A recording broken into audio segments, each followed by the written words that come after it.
Wow, what a glorious morning, guys. Has Trump taken back the tariffs yet? Did he say just kidding? Did Dan like the studio? Yes, I think it worked. I think he was comfy in his chair at the end. He didn't want to admit it, but I think he was big chillin' in his comfy chair, okay? Oh, I should have let this run overnight. Me.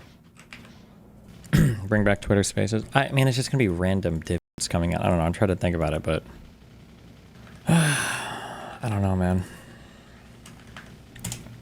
Nous sommes devenus plus forts. We created public Medicare. We confronted our own past with indigenous peoples. We answered the call to defeat fascism. We know we are not always perfect, but we always strive to be good. We do not do things because they're easy. Now economists know how scientists felt back when Trump pushed hydroxychloroquine. Oh, true. Bro, it's actually just so stupid. It's just like, I don't even know how to, like, the tariff calculation. Why? Like, what?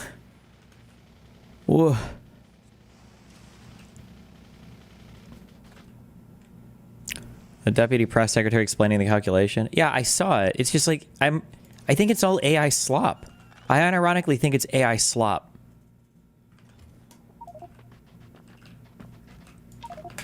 I think they asked ChatGPT. I saw some bullshit on Twitter, and I think I agree. This might be like the first example of serious harm caused by AI. I think unironically, I think that might be what has happened. But because they are right. We will rise to meet this challenge, and we will emerge stronger. So to those kids at Glenn Williams Public School, don't worry. With your spirit, with that of your parents, their friends, and people like them across this great country, all pulling for Canada, we will build an even better Canada for your future, because that's who we are. We are Canada. Canada strong, Canada fort. Thank you very much. Merci. I'll be pleased to take your questions. Bonjour tout le monde. We'll now start with the press conference. We'll take 15 minutes of questions, one question, one follow-up. On a 15 minutes, une question. Where's my atriac video?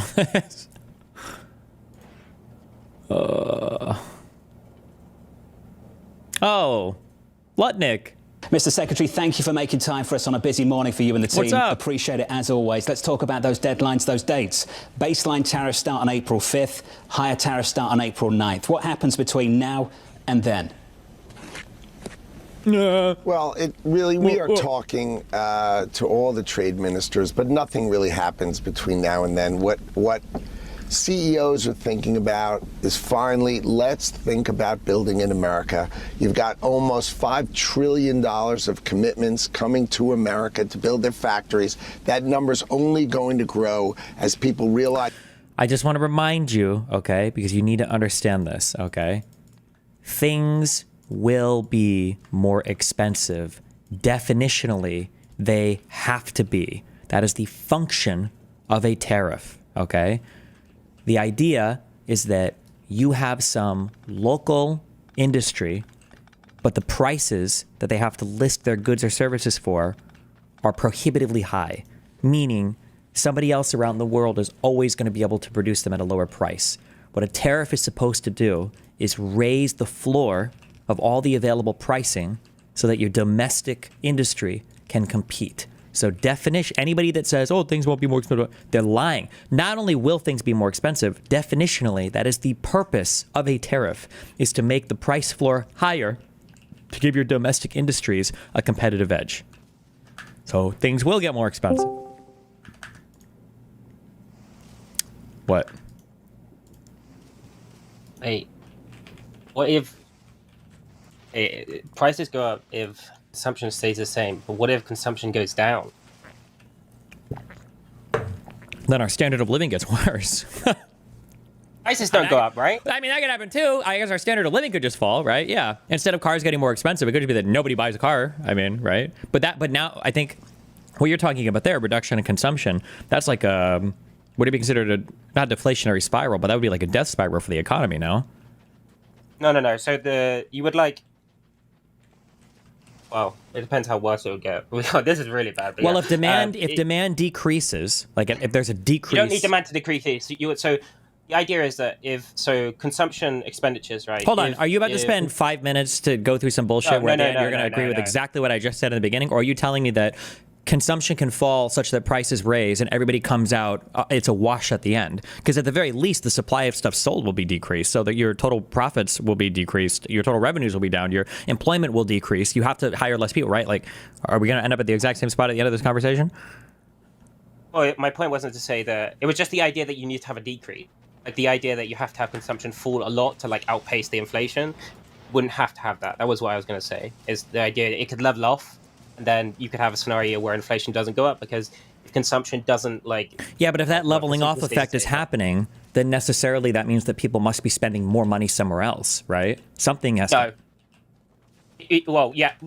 Unless do you mean like switching, like you're spending from like your apparel to like maybe oil or something? Yeah, like that? something different, right?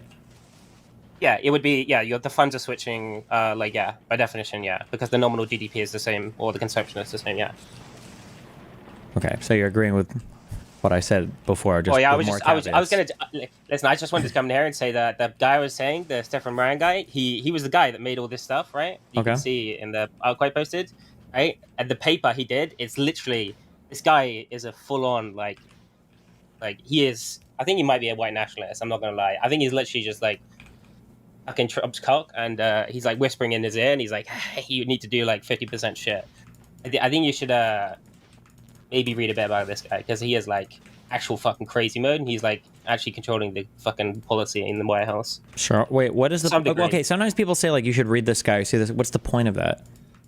Like the stuff is bad regardless of who's influencing him. I'm sure he might be doing everything, just like Project 2025. I'm sure he's doing it, but like you can just criticize the policy. What does it matter where it's coming from? Like it's all bad. I agree. Yeah. But you do this with like a lot of things, right? You'll say, "Oh, I shouldn't read about this," and then you end up having an argument with someone. Then you have to read up on it, and then you like go down the list and like you go through their shit, right? Like, well, no, hold on. Prepared, that might happen with like a particular like thing, like a policy position or something I'm not aware of, but not like.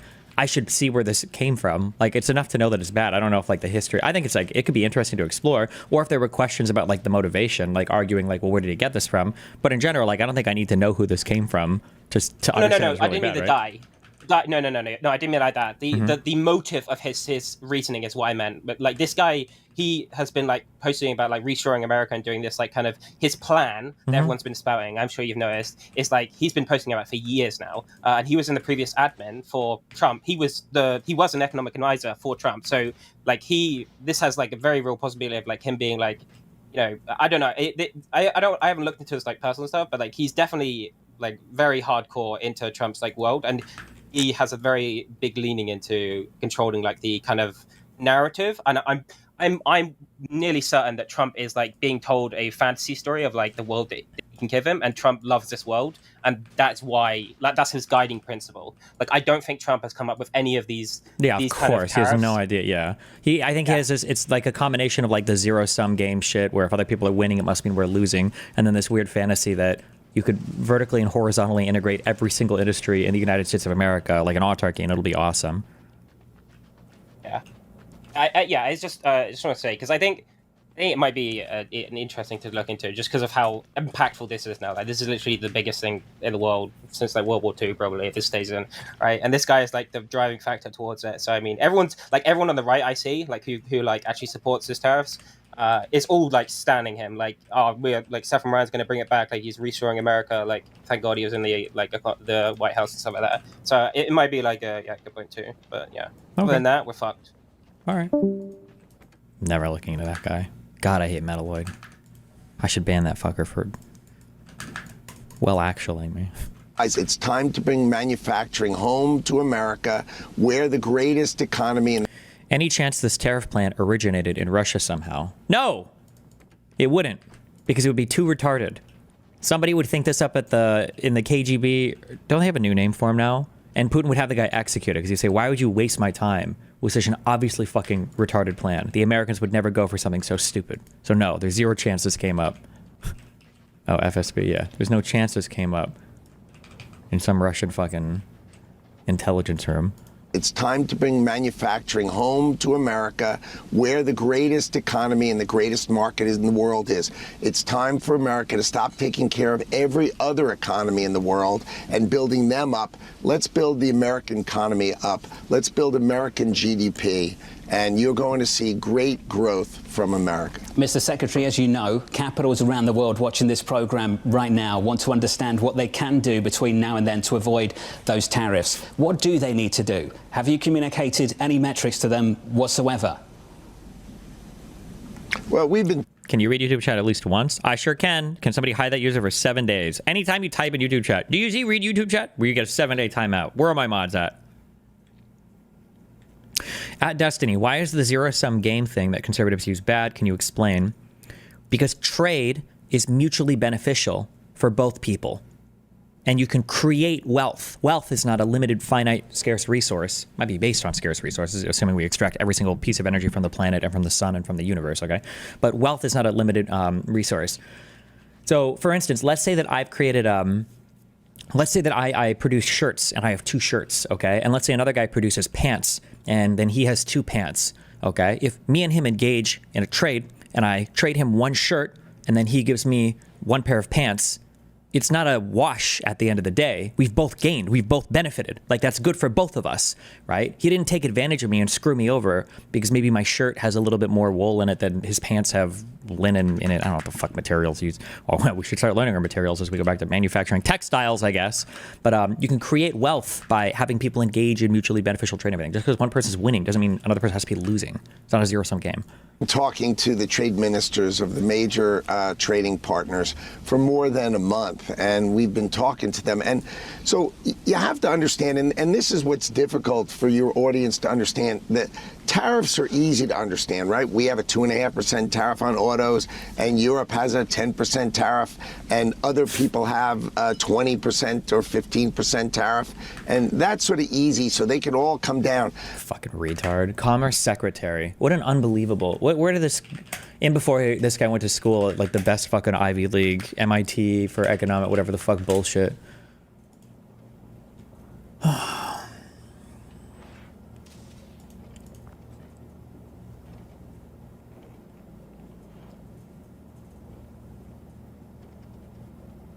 Oh.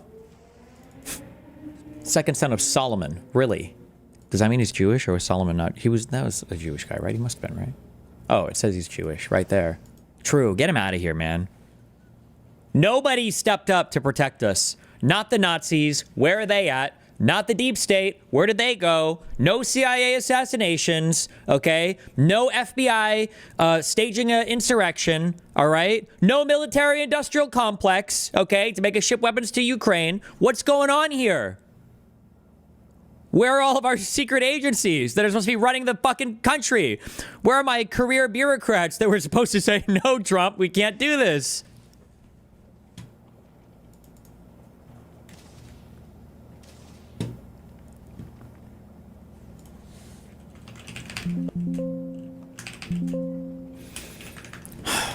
But it's the non-tariff trade barriers that are the difference. Some countries have a VAT, and they take that VAT tax of 20% and they use it to subsidize the production of their domestic industries. That's why we can't sell cars there, because they give a rebate.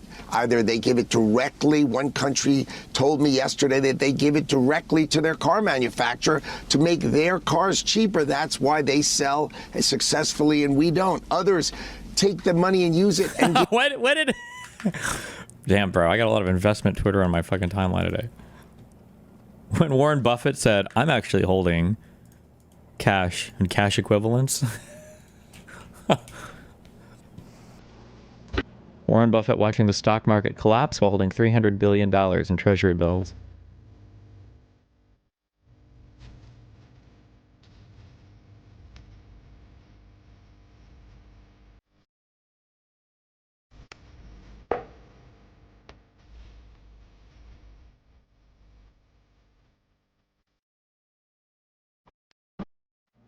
give cheap energy costs to this production, and that's why the steel industry, why is everybody else so good at steel and we're not? It's because their governments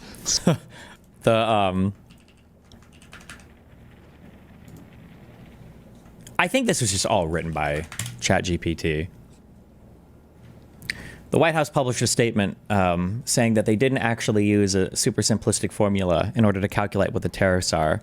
But when you go through and you break down what epsilon and phi are here, it is that. It was just like, what is it?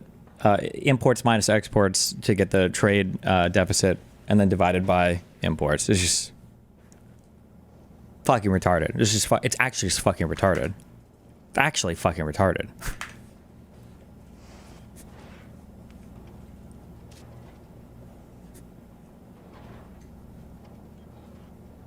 Listen, I don't have a math degree. I don't have an econ degree. Okay. So I might be, okay, out of my league when I say this, but I feel like when you start sticking a bunch of Greek letters in your equations, and then you just say, let's let this equal 0.25. Let this equal 2. We're just going to assume that, okay? Just write the constant, okay? Fuck you.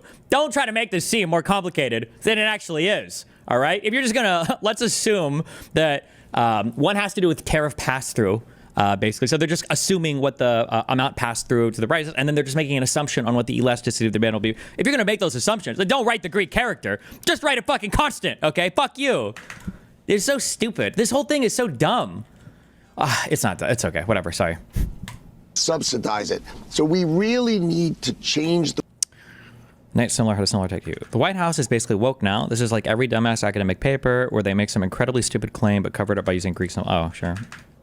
The way trade works around the world. It's tariffs, but don't get confused that these non-tariff trade barriers, they are the monster that needs to be slayed. You've been consistent about this argument. Subsidized production, manipulated currencies, foreign trade barriers, something the president addressed just last night. Can we just sit on the numbers just for a moment? Think about the fundamental assumptions underlying this equation too. I don't even know why we're even thinking about analyzing it or even thinking about what anything about what the math might mean, okay? But the fundamental assumption underlying this formula is that 100% of a trade deficit can be attributed to the tariff.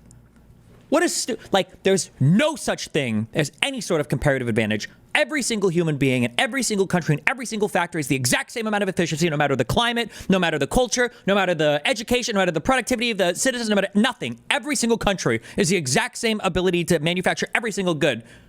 It's just tariffs that account for trade deficits. Like, okay.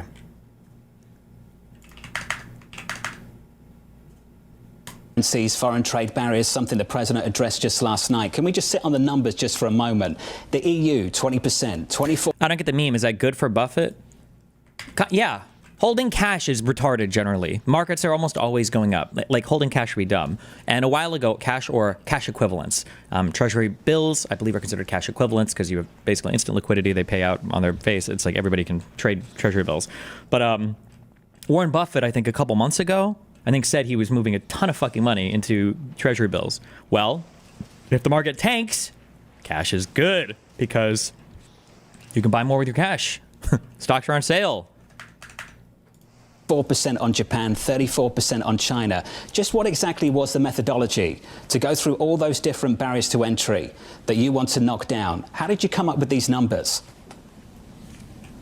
Well, the Council of Economic Advisors, you know, the PhD economists of the administration, coupled with USTR, the United States Trade Representative, they publish a book called Trade Barriers, about this thick, right? And they've been analyzing for decades all of these different tools that these other economies use. You're lying. You're lying. This is a lie. There was no analysis done. They published the fucking formula. There is no analysis here. It sucks because he's combining an element of truth. Trade barriers are incredibly complicated. They can be a very sophisticated thing. Say, for instance, I have a state like Nebraska, and Nebraska prides itself on its dairy farmers, and Nebraska offers a subsidy to people who want to go into agriculture and do farming, and they might even provide subsidized loans for those people to start their businesses, right? There might be a state-run program like that in the United States. That's not a tariff. That's not even a federal subsidy, but that particular thing could be a thing that would make Nebraska dairy farmers, in a way, unfairly competitive because they're being subsidized by a government entity to other dairy farmers around the world, right? These are incredibly complicated. I do agree with that. Everybody would agree with that. Trade barriers and ways to make things subsidized or more competitive or less competitive, these are very complicated issues. But this one-size-fits-all fucking formula that you've used, where we're slapping tariffs on islands who only have penguins living on them, is fucking retarded. That's not what you're doing. Decades, all of these different tools that these other economies use. You say that, like, yeah, you say this like you've read the book yourself. How do you know if you haven't even looked at it? Okay, you're correct. I am making the assumption, okay? I'm making the assumption that the entire book is not just this formula copy and pasted on every single page 400 times. The book could just be that. Now, if the book is that, then I'm wrong, and the book does, or they are following the book, okay? Then I would be wrong there. I haven't bought the book and I haven't checked, so somebody can fact check me on that, okay? But no, they posted how they calculated what they believe the reciprocal tariffs were. And the idea behind these tariffs then, I believe, if I understand this correctly, right? Because they're delta T, they're measuring the change in what the tariff rate should be.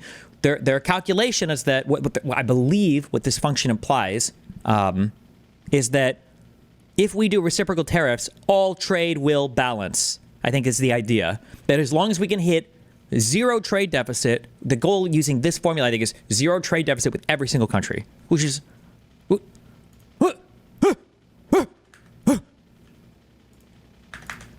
Is to hurt America, right? They won't take our corn in India. They won't take our beef almost anywhere. It's unbelievable. They won't take our agricultural products. They just treat us badly because we've allowed them to treat us. Retard. It should be Nuremberg 2.0. It's so crazy that all of these people will escape everything.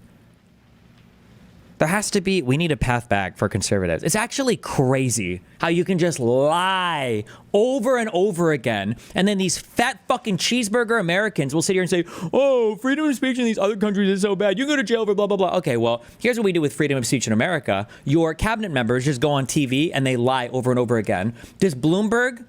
does the reporter here actually push back on him at all? Or does he just sit here and have a gaping anal cavity while this guy sits here and just fucking force feeds some bullshit? What actually happens here? I'm curious. Sorry. Badly. And when you finally go back at them and say, this has got to end, it's going to be tough for them because they've built their whole social network, their whole economies on basically exploiting America. And Donald Trump has said, it's time for America to change that. It's going to be difficult for them to change that, but eventually America is going to be treated fairly, and the production of American factories is going to be incredibly strong growth, and you're going to see that growth reverberate through GDP. Remember, people forget the D, gross domestic production. If you buy a foreign-made Toyota, that is not domestic production.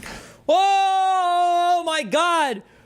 It's not just final products that are purchased, though. We buy intermediary products as well, which do go into manufacturing goods in the United States, which are sold, which do go to our GDP. Like, it's such an unbelievably fucking retarded statement to make.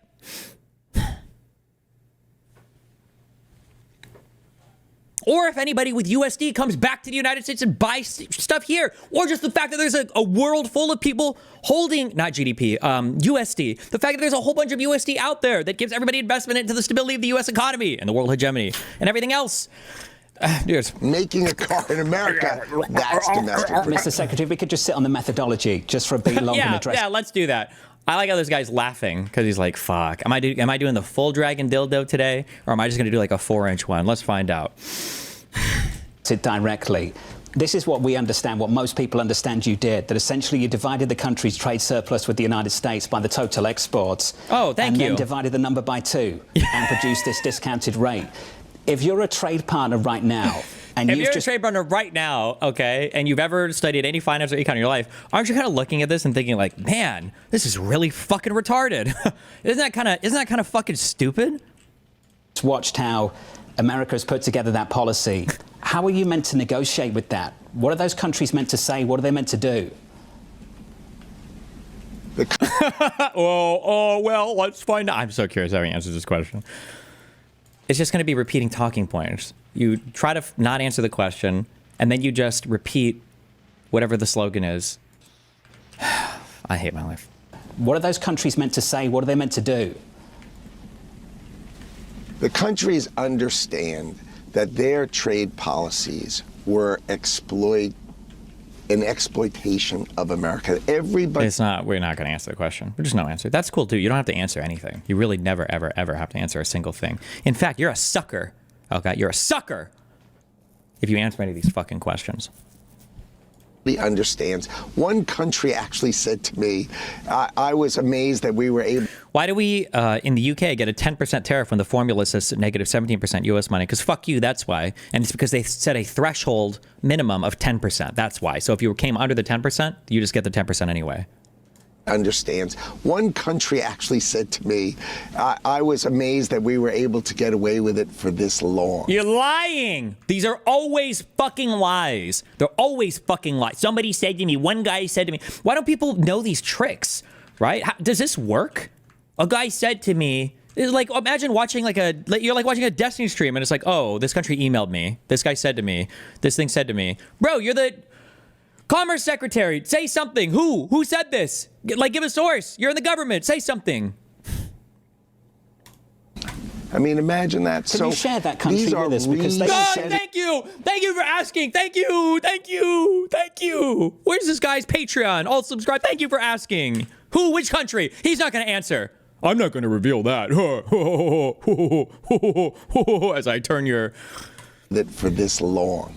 I mean, imagine that. Can you share that country with us? Because they don't say this. They never say this on the record. You've got the potential, the option, the ability right now to share that with us directly. Of course they're not going to say it on the record. You know who did say something on the record? I believe, was it the Japanese prime minister or president? Who said that he had a really good relationship with Trump and that they were good. And then I think the Japanese media was making fun of this guy because, oh, well, looks like you weren't good with him. Looks like we got fucked. Anyway, I think Israel posted a statement on their Twitter, dipshits, where Israel was like, "Oh, we can't believe it. We didn't think they were actually gonna fucking. We didn't think they were gonna get us because Israel fucking preemptively canceled all of their U.S. tariffs like a day in advance. And they're like, okay, we're good now, right? Oh my God. Potential, the option, the ability right now to share that with us directly. Of course they're not going to say it on the record. Who's saying that to you? No, come on. Oh, stop. I mean, the country, one country told us that they give the subsidy to the car companies. Another country admitted that they give... subsidies are generally a public matter, right? Like, you can see who's subsidized. It's not like a private, ultra unknown fucking thing, unless you're talking about some authoritarian dictatorship autarky or oligarchy or something where, these are secret kickbacks. We can probably analyze the financial, economic policies of any country. Why would you pretend this is private information? Their subsidy to their steel companies. I mean, they're not going to repeat it on here. What's on here is that this is going to change, that it's time for these things to change. What's going to change, though? You haven't listed a policy. You're using a Gary's economics tier master's thesis bullshit formula to calculate what you believe you're being tariffed at by every other country.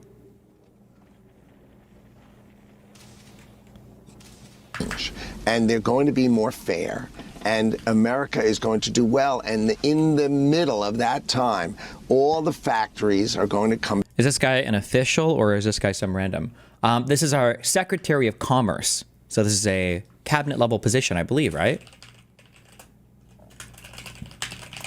Because Lutnik was at the stupid fucking cabinet meetings, right? Yes. Back to America. You're going to see an enormous number of factories come back to America, or you're going to see incredible change globally. It's going to take time, but the factories are going to be built.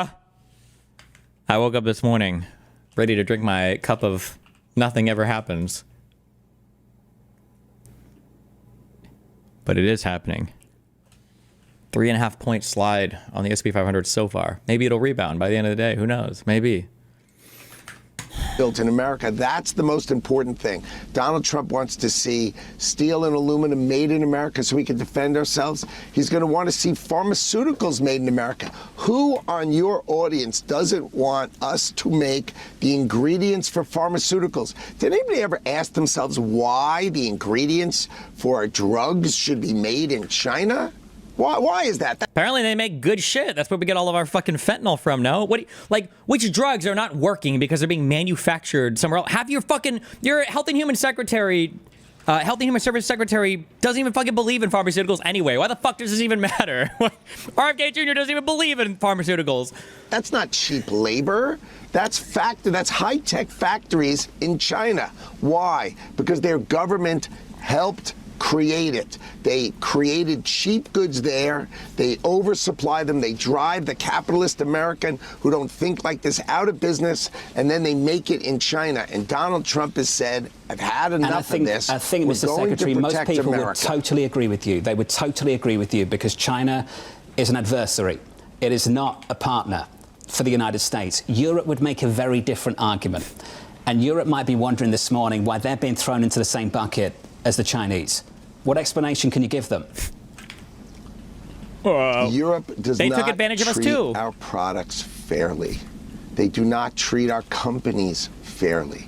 They treat themselves incredibly well to the detriment of the United States of America, right? It is time for them to treat us fairly, and that is the point. This is not, it's not... Like, this is retarded. Like, do you hear this guy is like a retard? Like, what is this conversation? What am I listening to? Is this like Bloomberg Teletubbies edition? Like, what am I listening to? This is not like a real conversation for people interested in economics or finance. This is just some fucking retard giving me a Twitter slogan. I could talk to my mom and get these answers. Can I get anything from my presidential appointed, Senate approved and confirmed leader of the fucking secretary or of the fucking Commerce Department, the guy in charge of the fucking talks? Can you tell me something substantive rather than the same talking points over and over again about how everybody takes us for a fucking ride on trade? Please. Free and fair trade. Their tariffs are higher. The non-tariff trade barriers are incredible. Like, I'd ask you, why don't they take our beef? Why don't they take our agricultural products? Why? Because they don't want them, because they want to make the money themselves. Why is it okay for every other country to feel this way, and it's not okay for America? I tell you why. Because we were the world's piggy bank. Like, imagine what you're saying over and over again, literally speaking to American exceptionalism. Why is every other country like blah, blah, blah, and only America, only America, only... Motherfucker, you know that we're like, no offense to and it's early, so I know there's a lot of Europeans in here, okay? So tune out for a second. You know we're like the best country in the world, right? We have the biggest fucking economy. We've got the most innovation. We've got the biggest fucking army. We've had an empire, okay, that spanned basically the globe for like 100 fucking years. Why do you keep saying, why is it only America? Why is it only America that's doing... Like, clearly we're doing something right. No? Well, clearly something is working. So what are we going back to? What are we aiming for here? We used to only make all of our money doing tariffs. Ha ha ha ha ha. Yeah, before we had any fucking influence on the rest of the world whatsoever. Like, what do you want to go back to? What? And Donald Trump has said our $36 trillion deficit, our $1.2 trillion trade deficit, $1.2 trillion. We buy other people's things. Stop saying these numbers together. Our trade deficit, which is just the difference that we buy and sell from other people, has nothing to do with our debt or our budget deficit. These are all different numbers. More than we sell them ours has got to be rebalanced. It's a national emergency. Let's fix America, and we can. Mr. Secretary, for you it's beef, for the president I know it's Ford and Berlin's, but there are products that Europe takes, things like LNG, things like Microsoft services. Do you want to see balanced trade product by product? No. It's not product by product. it's a big macro issue, okay? Fairness comes when one decides that they can stop, they can't get away with it any longer. So let's get away with what? Give me 3 particular things. Somebody should ask for a fucking example. This is why don't we do any examples anymore? When you write essays in 2nd grade, doesn't your teacher ask you to cite the text? Give me some examples. Give an example. What are 3 things that you want to see some country change in regards to their trade? What did we, list of tariffs, White House.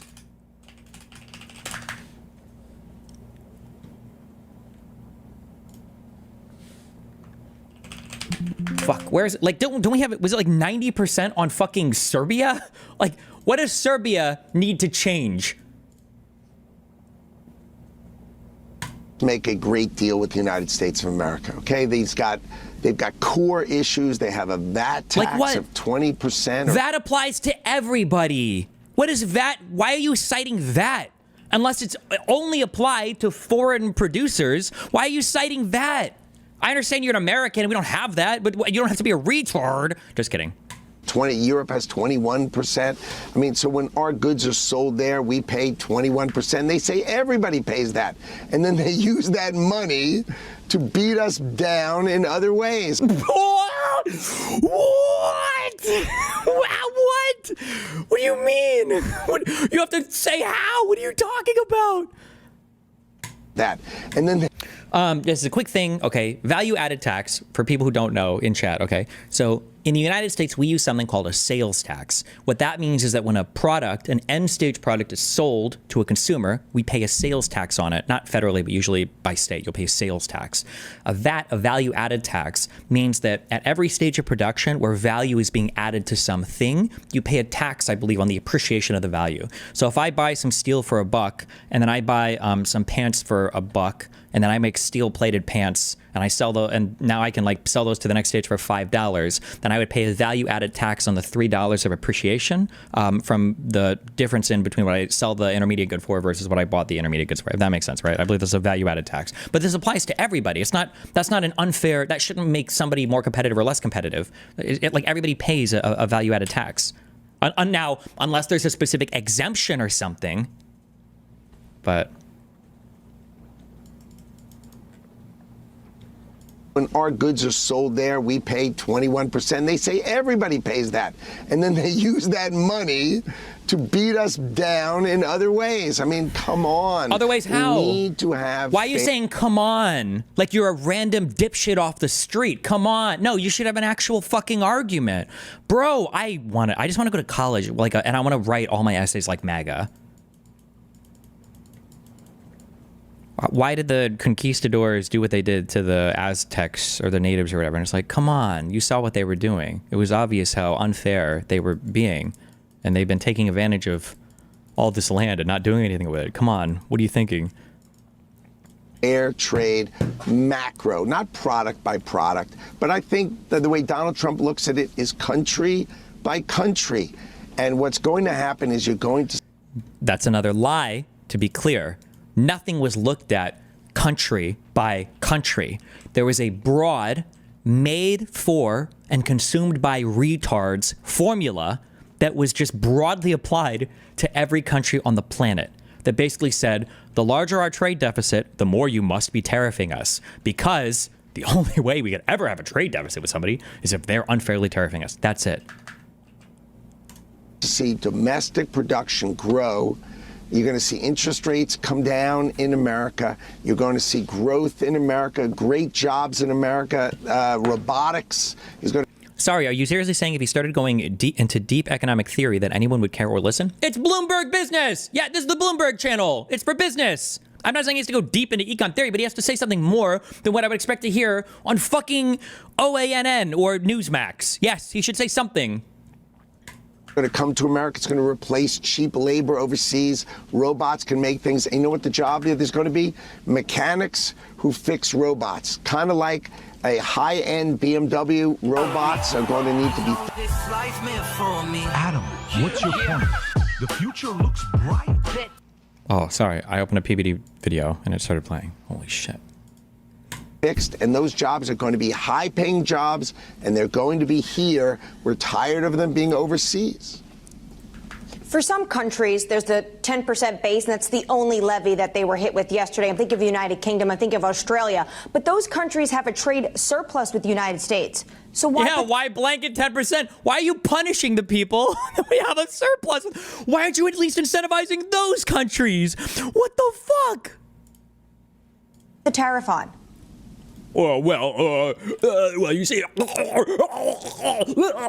How does he answer this one? That's the only levy that they were hit with yesterday. I'm thinking of the United Kingdom, I think of Australia. But those countries have a trade surplus with the United States. So why put the tariff on? Ooh.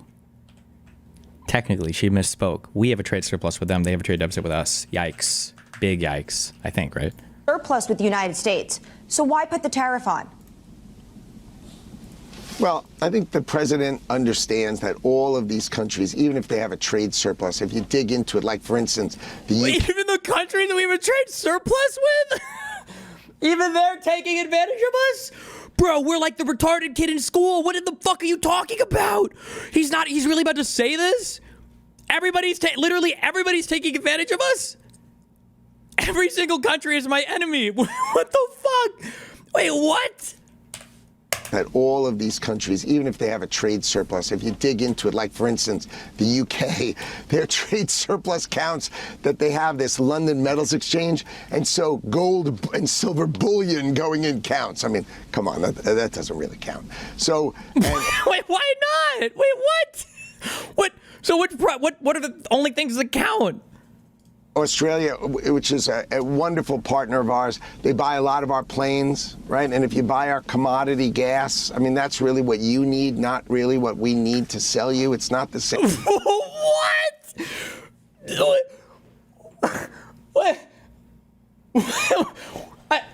Like, imagine going to the store and you, like, buy 10 things and the clerk who's, like, you know, Koner is, like, glaring at you and you're like, the fuck's your problem, bro? And you're like, I see you're buying a lot of Hershey bars today. And it's like, yeah, I want some Hershey bars, motherfucker. What's wrong with you? That's not really what I wanted to sell you. Okay, well, they're for sale. You're making money, aren't you? Like, what are we even saying here? Please, media, staffers, young people, anybody that listens to me, I don't care. We need to make fun of these people. Like, even if you don't get any more interviews with them, you need to, like, laugh a little and say, like, hey, isn't that kind of fucking retarded though, bro? Like, isn't what you just said, like, kind of really fucking retarded? Like, if you were on a message board and you typed this, wouldn't everybody make fun of you for how fucking retarded your comment was? Like, what do you mean we don't really want to sell you that thing? Give it back. Like, give us back our natural gas. Stop buying that. Stop it. I think the president understands that all of these countries, even if they have a trade surplus, if you dig into it, like, for instance, the UK, their trade surplus counts that they have this London metals exchange, and so gold and silver bullion going in counts. I mean, come on, that doesn't really count. So, and Australia, which is a wonderful partner of ours, they buy a lot of our planes, right? And if you buy our commodity gas, I mean, that's really what you need, not really what we need to sell you. It's not the same. So the president. I'm sorry. This is just the funniest statement I've ever heard in my entire life. Is there some econ or finance concept that I just don't understand? There's a mechanism, by the way. This gets really deep into finance and econ. Okay. But if there's a particular thing that you don't want to sell, there is a mechanism by which you can make it so that you do want to sell it. Okay. And it's called price. Price. Price. Right? You can make it go up if you really don't want to sell a thing, or if you would only want to sell it at a higher total, like, amount of money you would earn, you just raise the price on it. I don't know what the fuck this is supposed to mean. A lot of our planes, right? And if you buy our commodity gas, I mean, that's really what you need, not really what we need to sell you. It's not. What do we need to sell? Then that should have been the next question. What do we need to sell Australia? What should people be buying from us? Can you tell us? Teslas. I mean, what we really need to sell are more Teslas. Like, I thought the U.S. being an energy exporter was supposed to be like a thing we champion. I thought it was a good thing. Drill, baby, drill, right? Not the same. We need to sell you shares of Newsmax and Truth Social. I mean, that's really what you need, not really what we need to sell you. I'm so sorry. Not the same. So the president decided, why don't we have a baseline of 10%? Okay, to really understand. How is that even supposed to help? How does a baseline of 10%? How does that make them buy what we want them to buy? What does that even mean? What does that even mean? These things have no connection in reality to each other. They have no connection whatsoever. Understand that everybody needs our economy. Our economy is the magnet of the world. Just not the natural gas part of it. Not the LNG part. What does the L stand for? Liquefied natural gas. Okay. It's okay. Everybody needs our economy. Our economy is the magnet of the world. Everybody needs our economy. Let's them pay coming in, and let's change that deficit of $1.2 trillion, and let's make America's economy grow, and let's balance that out. Let's fix that first, and then we'll go readdress the rest of the world. But we need to fix our trade deficit. $1.2 trillion. It's unbelievable why we don't have those jobs and the rest of the world does. Treasury Secretary Scott Bessent told me last night this is a ceiling. Potentially we can see a different floor. Are you prepared to negotiate all of these rates? Is this truly the start of a negotiation? Yeah, of course. Yeah. Well, it's the start of a rebalancing of the way the start world of something. works. I agree with the Secretary that our view is that the only way these rates are going up is if countries decide to retaliate. But why would you retaliate against your biggest client?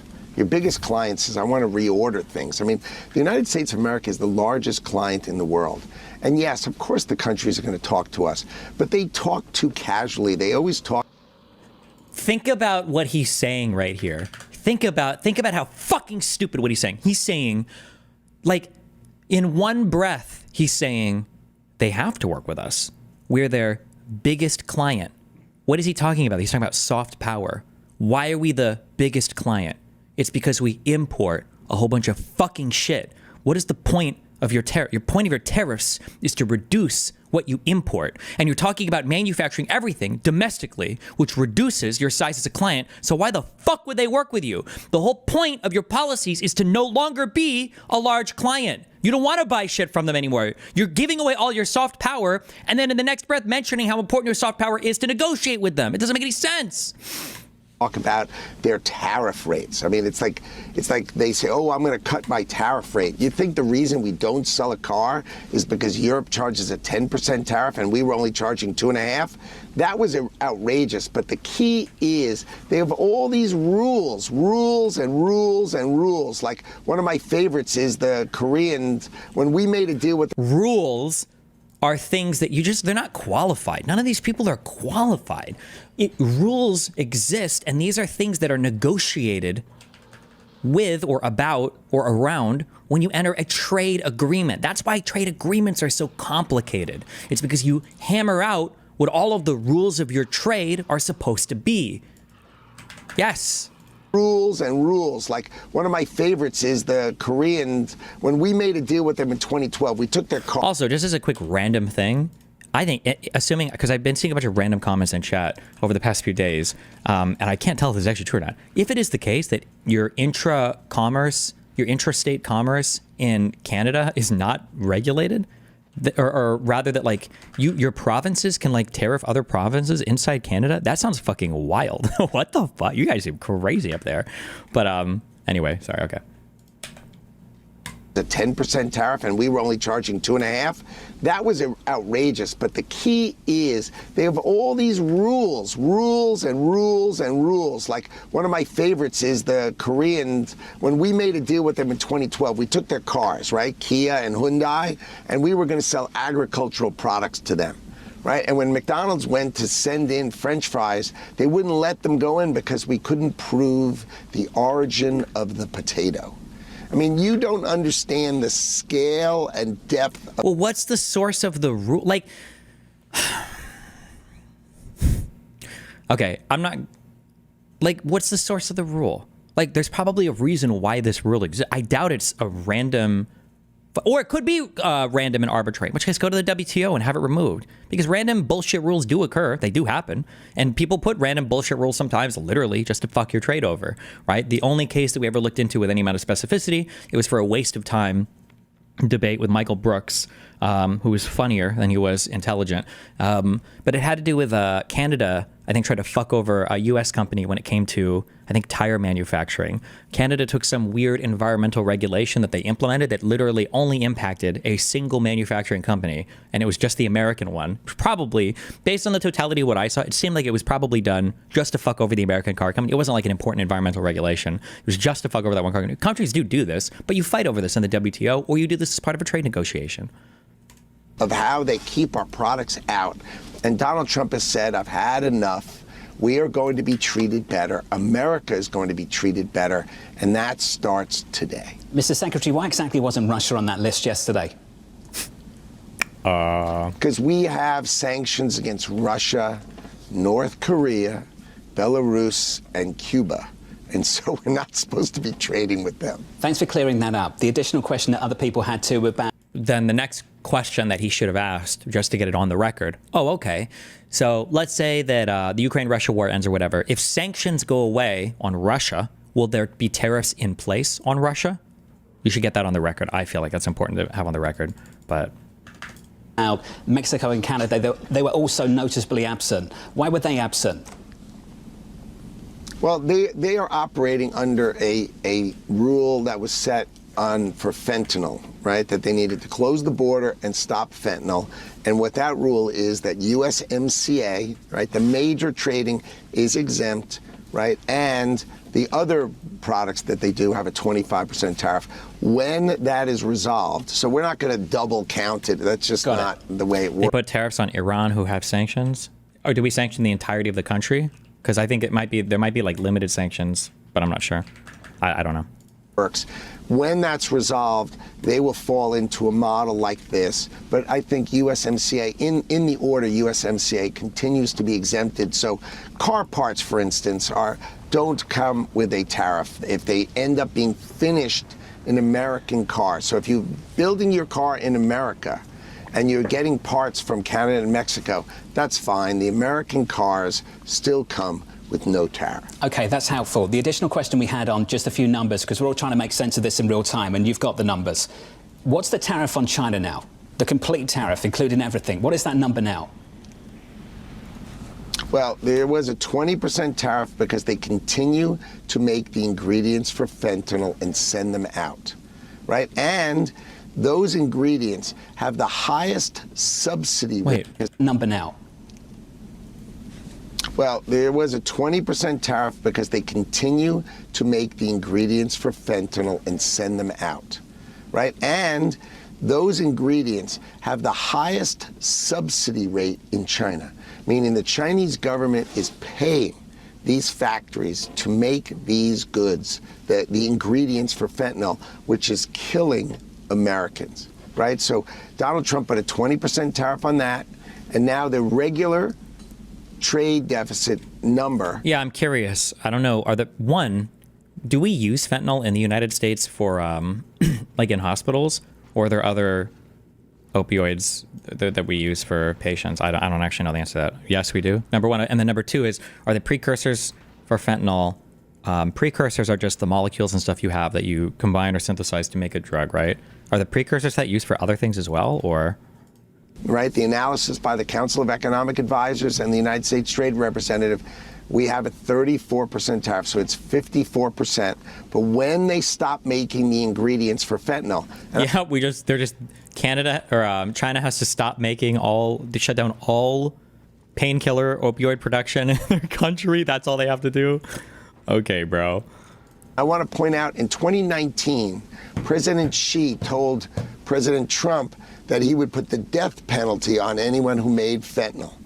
And now he's actually subsidizing them. He said he would put the death penalty on people who manufacture painkillers, opiate-based painkillers in China. And that's just so wrong that Donald Trump is just. Destiny's done such a good job on crying harder. Good job, buddy. Yeah, bro, epic. Crashing this economy with no survivors, bro. You're owning the libs right now.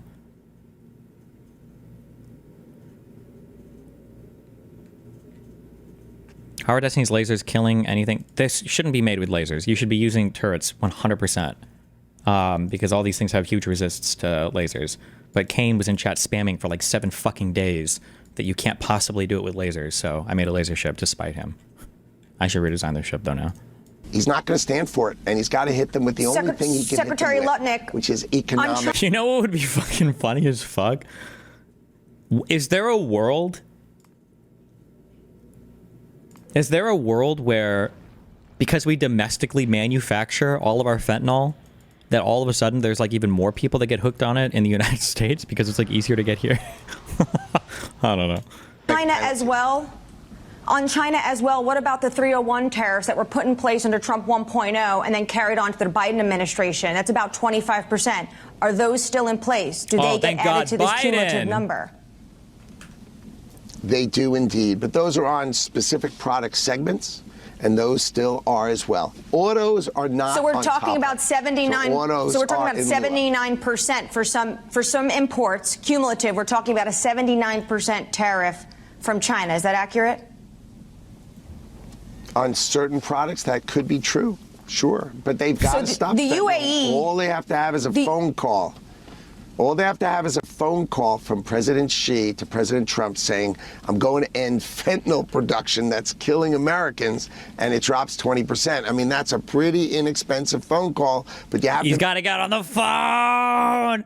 Oh, you got to get on the phone, bro. Pick up the phone. Make a phone. He loves phone calls. Just get on the phone, bro. Make that phone call. Please call him. He loves phone calls. This guy's the phone call president. Call him. Xi to President Trump saying, I'm going to end fentanyl production that's killing Americans, and it drops 20%. I mean, that's a pretty inexpensive phone call, but you have to make the decision. You got to stop killing Americans. And so far, they haven't made that decision. Shocking, but they haven't made that decision. And you really got to think about that for a minute. Think about that for a minute. A phone call would save them 20% on all their products, but they'd have to stop making the ingredients of fentanyl, and they refuse. Outrageous. Has your counterpart reached out to set up that phone call between President Trump and Xi Jinping? You know, President Trump and President Xi, they have. Is this real?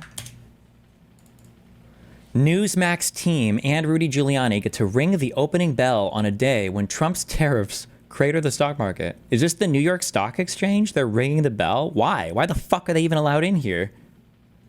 Why is Giuliani allowed here? What the fuck? This guy's humiliated, ashamed. I don't know if a man... There are not many men in politics that have fallen from a height as high as Giuliani to as low as whatever the fuck he is now.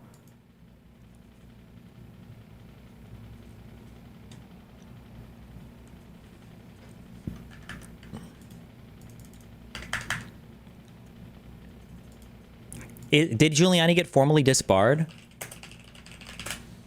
He is. Oh, disbarred in D.C. That, which means it'll probably carry over to other things, right? Because generally when you get disbarred in one area, I think you can start getting disbarred in others. Fucking unbelievable. Their own way. They're not going to be. When that phone call gets made, I don't think they're asking me to set it up. I think that's above me. Bro, that Newsmax stock, too. Oh, is it down from the IPO now? It did fall all the way down. Oh, never mind. Okay. IPO'd for, on the first day, 83.51. The next day, it was 233, but now it's down.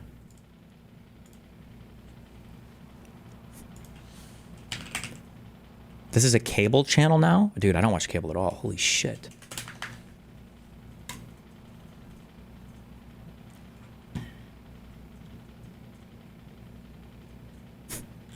What do we got from Newsmax? a good conservative media outlet. Newsmax CEO Ruddy rings New York Stock Exchange opening bell. Financial Times, Newsmax's rise is credible. Profits could boom. Top Russian official in D.C. for talks on better ties. U.S. seeks commitment of 5% defense spending from NATO allies. Trump to Senate deficit hawks. I have your back. Trump RFK Jr. champion radical transparency to combat food toxins. Under Patel, FBI record for job applications. Details of Trump's Liberation Day tariffs.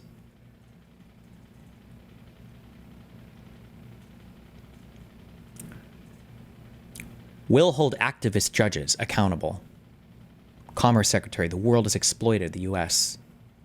FCC's car, agency to recommit to public interest. Dershowitz, Iran must capitulate. Wow. John Brown, Trump championing fair trade. Thank you. Unemployment claims fall amid strong job market. Awesome. Trump declares tariff operation over, touts optimism. Related, sanctioned Russia left off Trump's tariff lists. FBI nabs top MS-13 gang leader. Gold ad.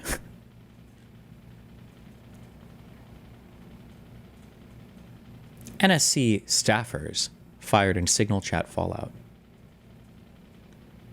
Rogan to Doge. You need to investigate how Snow White cost $250 million.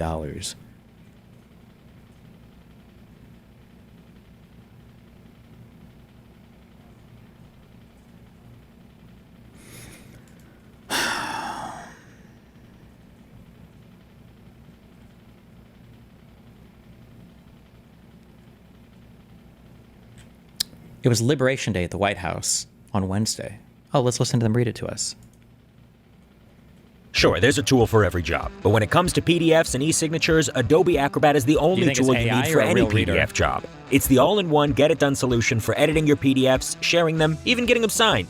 Lots of jobs, one tool. Acrobat's got it. Try it today. Details of Trump's Liberation Day tariffs. Wow. It was AI. Liberation Day at the White House on Wednesday as President Donald Trump announced a sweeping round of tariffs during a speech in the Using his authority under the International Emergency Economic Powers Act of 1977, higher individualized reciprocal tariffs on countries with which the U.S. has the largest trade deficits. The tariffs will remain in effect until Trump determines the threat posed by the trade deficit and underlying non-reciprocal treatment is satisfied, resolved, or mitigated.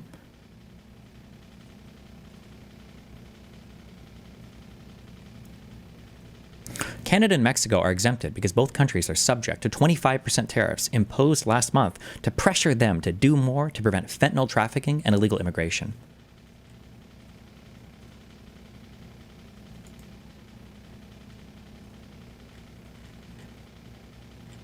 If you read shit like this all day, it's no wonder that you're like fucking brainwashed. Those NSC staffers are the ones that Laura Loomer got fired. Laura Loomer got fired. Yeah, apparently she went to some building, and then 3 people got fired.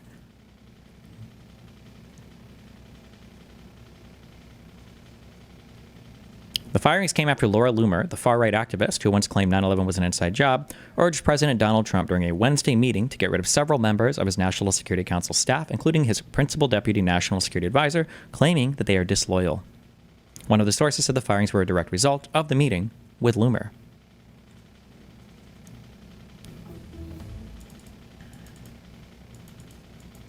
How do you rebut the short-term pain for long-term gain cope regarding the tariffs?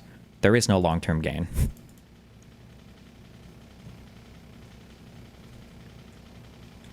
Can you clarify the Asmongold whooping clip his subreddit is molding? I don't care that they're molding.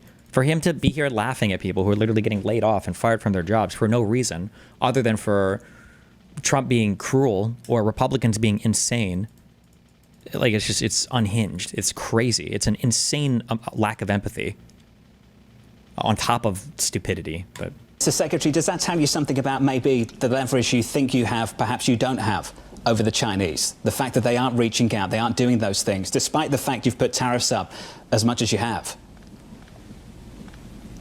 Well, we'll see. Remember, these tariffs are just going into place. And, I think they will have that phone call, and they will have lots of conversation together. I think, for me, the greatest thing for me is that Donald Trump is sitting behind the Resolute desk in the Oval Office, and he is the greatest deal maker, and he will decide. What an unbelievable dick suck. It's actually insane that you can survive off of a diet exclusively of Trump cum. I think they will have that phone call, and they will have lots of conversation together. I think, for me, the greatest thing for me is that Donald Trump is sitting behind the Resolute desk in the Oval Office, and he is the greatest deal maker, and he will decide how he wants to play his hand. But the way he's played his hand now is, he's been talking about this for 35 years. He wants to reorder trade, to have the world stop exploiting us, to bring the factories back, to bring employment back. No one thought about when NAFTA, which he called yesterday the worst trade deal ever, what NAFTA did, it gave Canada and Mexico sort of the economic right to be a state of the United States without paying federal tax and without respecting the Constitution. We were the largest market, I believe, in the world. I think NAFTA and then U.S., Mexico, Canada trade agreement, that was the largest, I think, shared market or whatever, trade agreement, I think, in the world involving economies, but whatever. But you could build in Mexico and drive to Texas, and build in Canada and just drive across the border. It was all fine and no, economically equal to being Alabama and Georgia. Yeah. And so what happened is our manufacturing left America and put those Americans out of jobs. And Donald Trump wants to bring back factories, bring back those jobs, and they can come back. $5 trillion worth of commitments to bring back those jobs is pretty unbelievably impressive, and that's what Donald Trump is capable of. Also impressive is the sell-off this morning, and a big question the market's asking: how much pain you're willing to tolerate. The S&P's down by 3.7%. The dollar's being sold quite aggressively against the euro. We're seeing one of the biggest moves we've seen in the last decade. Mr. Secretary, how much pain are you willing to tolerate? How much market pain are you willing to tolerate? Infinite. Donald Trump is focused on the economic pain that the United States of America has suffered over decades. Oh, you're not going to answer Since any NAFTA, fucking questions at all? 90,000 factories, that's cool too. Not jobs, factories, 5 million high-paying jobs gone overseas. He's focused on the U.S. worker and the U.S. economy. And what's going to happen is people are going to realize it is the great American economy that is the winner here. Mm-hmm. And anyone who doubts it, and anybody who shorts Donald Trump, or anybody who doubts the strength and the power of the American economy, is making a foolish bet. Sure, importers are going to have a tough time figuring out what to do because they went and found the cheapest production in the world. It's time to bring that production home, to have the smart, amazing people who run American companies figure it out, bring robotics back to America. And I would say that United States domestic growth is going to have the greatest resurgence ever under Donald Trump, and that's what he has set in motion yesterday. You'll accept it takes time to engineer a supply-side response, though, sir. And in the meantime, you can see bad things happen. Do you accept that? No. Well, what I can accept, of course, it takes time to build factories, but companies understand how to do it. They will do it. The United States of America is the greatest economy in the world. People have to do business with it. The rest of the world will bring down. Remember, every time he says stuff like that, what he's really doing is he's taking for granted U.S. soft power. When he says things like, well, why can we get away with being completely fucking unhinged? That's because of the advantage, unearned advantage for this administration, that America has in being such a dominating economy and having so much military and diplomatic and economic influence around the world. That's why you can get away with being unhinged for a bit. So he keeps making these references to, well, we can do this because of what is really soft power without actually saying it. And then you're suiciding our soft power, but... on their trade barriers, and you'll see a great resurgence in our ability to sell agriculture overseas. You'll see factories being built here, and that factory production will be faster. So sure, there will be a rebalancing of those who make things in cheap labor markets, figuring out how to make them here. But ultimately speaking, and I think in much less time than you think, the world will reorder itself, will figure it out, and the United States growth rate will turbocharge compared to the rest of the world. We've been too close to them because we've been, our presidents have been presidents of the world. And Donald Trump ran on the policy that he was going to be the president of the United States, of the workers of the United States, and he was going to place American workers first. And that's what he did yesterday, and that's what everybody's feeling. Those workers have been disrespected, and now they're going to be respected. Mr. Secretary, just a final question, if we may. Any calls scheduled for today with the Europeans? Yeah. Do those negotiations start this morning immediately? Can you give us a sense of things? No. We're waiting. Absolutely. Our teams are talking to all the great trading partners today. Oh, everyone is being talked to. Never mind. All of them. Okay, that's good. And we are available for our great trading partners every day. It is time for them to do deep soul searching of how they treat us poorly and how to make it right. It is time for them to do that. That is going to be difficult for them because they've taken advantage of us for so long. They should just be disappointed that the free ride is over. It's time for them to be realistic and to change the way they look at the United States of America. Okay. And I think that's going to happen starting today.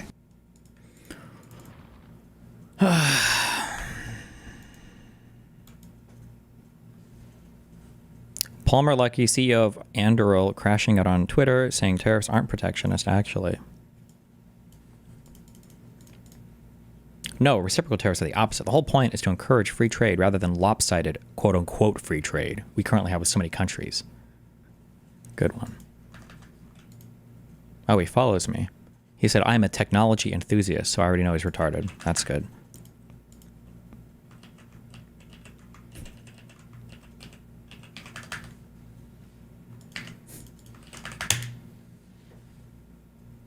When you look at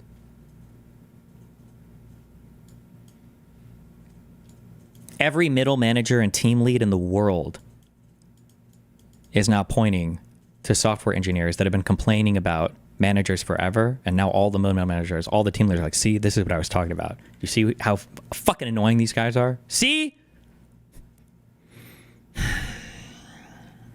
I get a Red Bull while I can still afford them.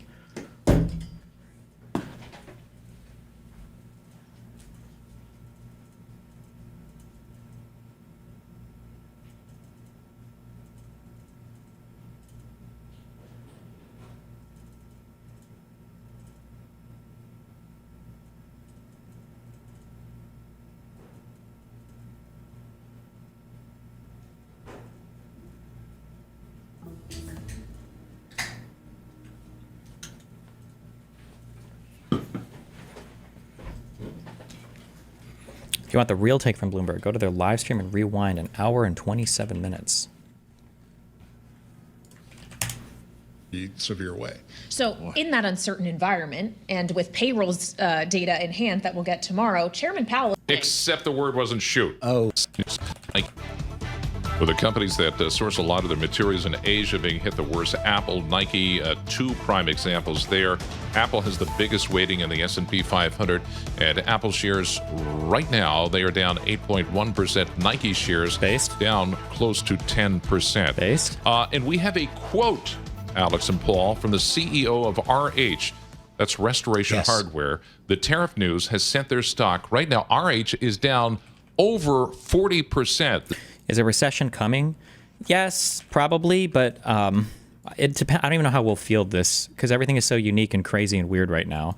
Like I imagine we'll get 2 quarters of GDP contraction, but I think people are kind of searching for different ways to explain recessions right now because it's possible. I guess you can have 2 quarters of GDP retraction, but it doesn't necessarily feel that bad. So who knows? The CEO Gary Friedman said in response, "Oh, shoot." No, you're kidding. Except the word wasn't shoot. Oh, you're serious. Anyway, I'm not going to say it. This is a family program. We check the markets for you all day long right here on Bloomberg Radio. I'm John Tucker, And that's your Bloomberg Business Flash. All right, Remember? thanks. Oh, fudge. Yes. Right. From Christmas Story. Did you guys ever watch Battlestar Galactica, the remake? Nerd alert. Nope. Wow. Okay, great. Where are you going I with saw this? the original. I saw the original. Well, they had it was frack. Was the curse word. I see. Yes, guys, I like board games, Catan, and Battlestar Galactica. You're welcome. Okay. John Tucker, thanks a lot. Alex Steeler alongside Paul Sweeney. I'm getting some fist bumps in the control room. So, I mean, there's... All I can say is that there's a good chance that Biden and Kamala probably would have done the same, right? Isn't that what Hassan said? All the lefties said they probably would have done the exact same, is what we're seeing right now. You know what hurts the most? I'm not shit-talking him in particular. He's just my example, okay? But I love him, and I appreciate the fact that he comes to my stream and chat, so fuck you guys that hate him too much, okay? But I know for a fact that if I brought Richard Hanania or any person that I, have, some respect for and asked them, okay, what about now? Do you regret voting for Trump? Okay, it's bad now, but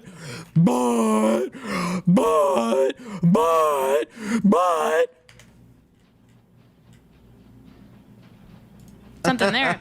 All right, if there's one column you read in the morning and you only have time for one, the one you got to read is by John Authors, Bloomberg opinion columnist. I've been following his work for decades, ever since he was at the FT and then here, and he really has a definitive take on what you see and what you take. Wait, is this a troll wiki? I thought Rational Wiki went far left or far right? Oh no, that might be the neo-Nazi one. I don't remember.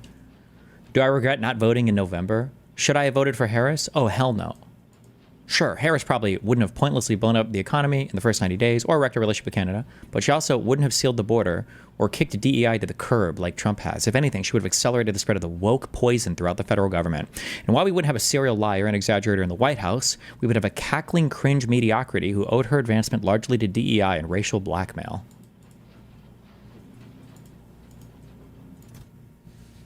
He says as he champions the Nepo baby, Donald Trump.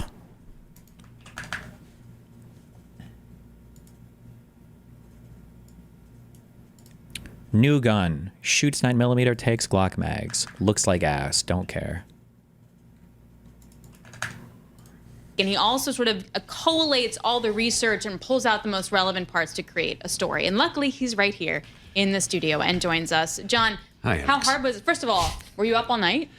No, I did bump into a few cleaners and stuff on my way out. Damn. What are the mic arms that they're using here that have fucking lights on them? What the fuck? Does that mean it's live? Is it hooked into something? Or is it just like always glowing? It's badass. To the office last night, but I was out before midnight. But I heard did that get out before that midnight. David Gura, Uh-huh. people that we Yes. know and respect, they were here late last night working, cranking it out. Yes. Yeah, Exactly. because you couldn't do anything until you saw the announcement, and then you had to get the research Yes. in to sort of create the story behind all of it. But I did explain to him that we were in the office late enough that Bloomberg would pay for a cab home. Oh, yeah, I mean... I cost the Bloomberg a little bit of money there by Have you done any more research on your AR? No, I'm just waiting for the one to become available. That's it. breaking them into that secret. But it's yes. But you I get, think we but deserved it totally is worth it. Yes. Okay, so you kind of laid the land last night. Tell me about your column, and then how are you going to be walking it forward today? Okay, the column was channeling John McEnroe, who was brought up only about a mile away from Donald Trump in Queens. Yep. You cannot be serious. Basically, the biggest point that you can make lots of general arguments about what the U.S. tariffs have been, but the main point about them is that they're not serious. That this is It's a joke. ridiculous. This They is- are not reciprocal. It's just unhinged. Everybody was so wrong. I was even wrong. Remember when, like 10 years ago? Well, no, things change over time. So you could have been correct or wrong in the past, but correct now. Remember how many years ago was I finally starting to say more, actually, Twitter is real life. Like, I actually feel like Twitter is becoming real life. I think the first big indicator I had of this was in 2020 when Bernie had to start making formal disavowals of the Bernie bros on Twitter. I think that was the first time I was like, ooh, this is like, these people are actually starting to impact, like lawmakers or people running for the primaries, like statements they're having to make now. And then real life has just become increasingly more like the online unhinged environment. And it's just deeply unserious. But the people are actually like in control of things. So it's deeply unserious, but the people are very real and very serious. It's the sensible definition of the term.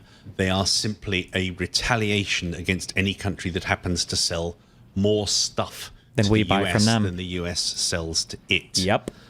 They don't actually have anything to do with trade barriers Correct. that are put up, and they're based on a rather childish arbitrary view formula. that if you run a trade deficit with anyone, you must have tariffs. That means you're being exploited by them, that it can only be because they're doing something unfair rather than because they have some kind of comparative advantage, might be a word we would use, or other types of advantages in their country that lend towards manufacturing certain goods. But, sorry, he's explaining it. They have some comparative advantage, a concept that's been around for about 200 years, that means that they can make something cheaper than you can, and if you buy it from them, you can then go and invest in something better yourself. Oh, what's that? Oh my God. There's a version of this it's called the broken windows fallacy, where somebody goes into a city and they're like, oh my God, I just discovered a big econ hack. If I break a window, technically, this is a good economic transaction, right? Because now the window maker can make money by creating more windows. The laborer gets money by installing them. The intermediate producers of glass make money by selling them. But the reason why it's the broken window fallacy and not the broken window paradox or not the broken window law is because the person that's buying the new window can't spend that money elsewhere, which is a hidden cost to the increase of certain goods or services, is when you're spending more on things that you need, you have less money to spend on other things that you might want.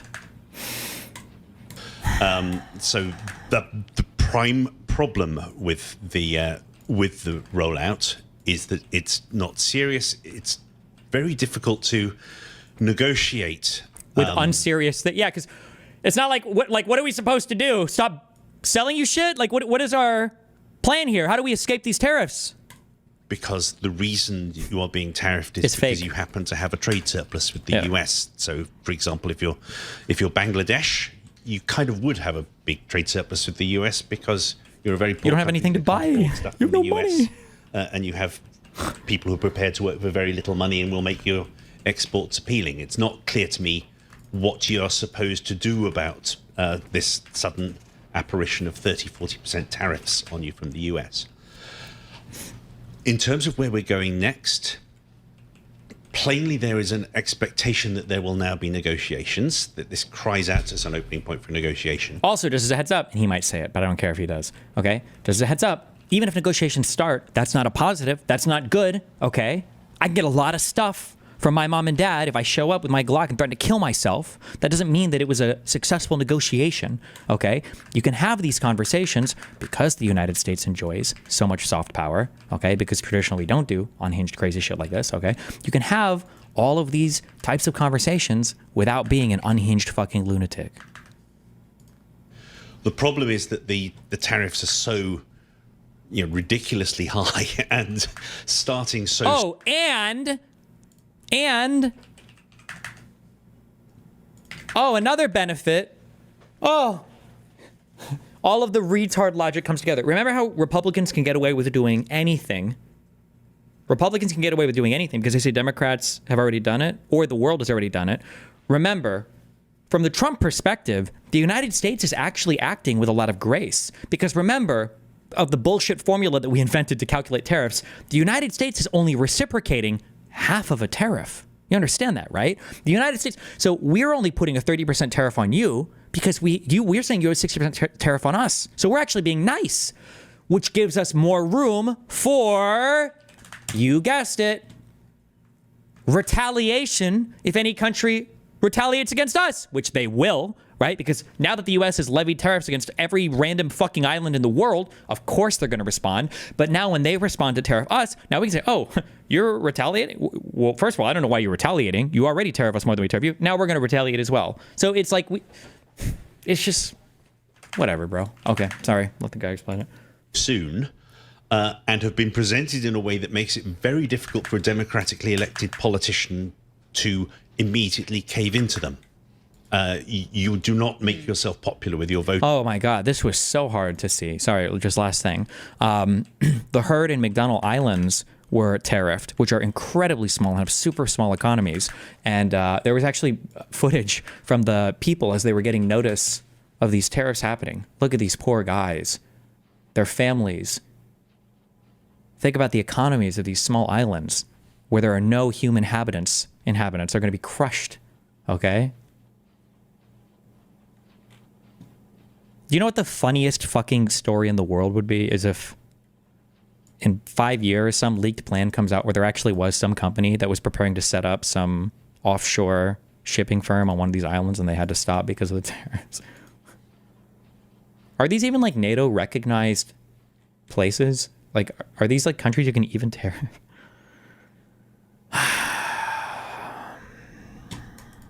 Okay, sorry. If you roll over and accept some, make big concessions to a bully, that's generally not the way electorates like to proceed. So I doubt that we're actually going to get much in the way of negotiations, simply because this isn't serious. The big issue or the big concern that people have been talking about to me today, and which I will probably be writing about tonight, is the dollar. Normally, when you have something bad happen, the dollar goes up. It's a safe haven. Ooh. That's a thing I didn't even think about, because I just kind of take it for granted that the United States, that the USD is the global reserve currency.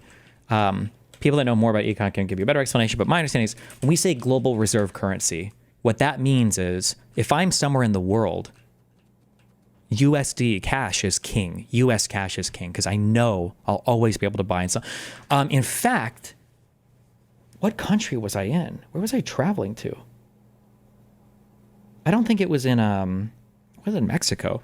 I feel like I was in a country and I was surprised that they actually took USD, like in the country. Like I could buy and sell things, or I could buy things using cash. They accepted US dollars. I'm like, that's kind of weird. Oh, Aruba. It might have been Aruba. Is that normal in Aruba? They speak like 4 languages there and they have weird shit. I think, are they still owned by the Netherlands? But yeah, like USD is just, it's good because they always have, people always want to hold USD because it's always good. You can spend it in the United States. You can spend it with other people. Yeah. So this is why that joke earlier of, the joke earlier works,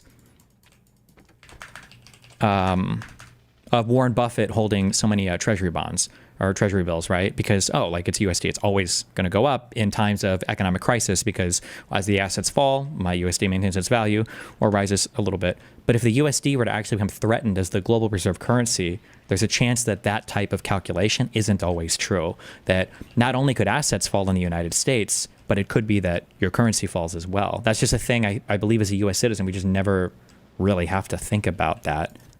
Same thing with U.S. investments as well. Another reason, I think a lot of U.S. investments are also buoyed by global investment as well, foreign direct investment, because so many people have USD, which, by the way, I think the only way people can get USD abroad is by having a trade imbalance with us, right?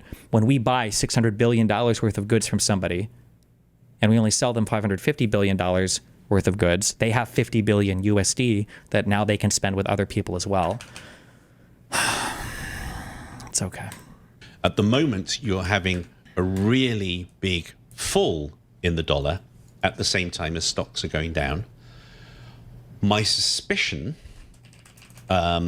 is that that's ultimately because capital moves much quicker than goods can. The US has actually... We were catching up. Am I reading this backwards, or is the USD now losing its value against the euro? Oh no, we were almost at parity.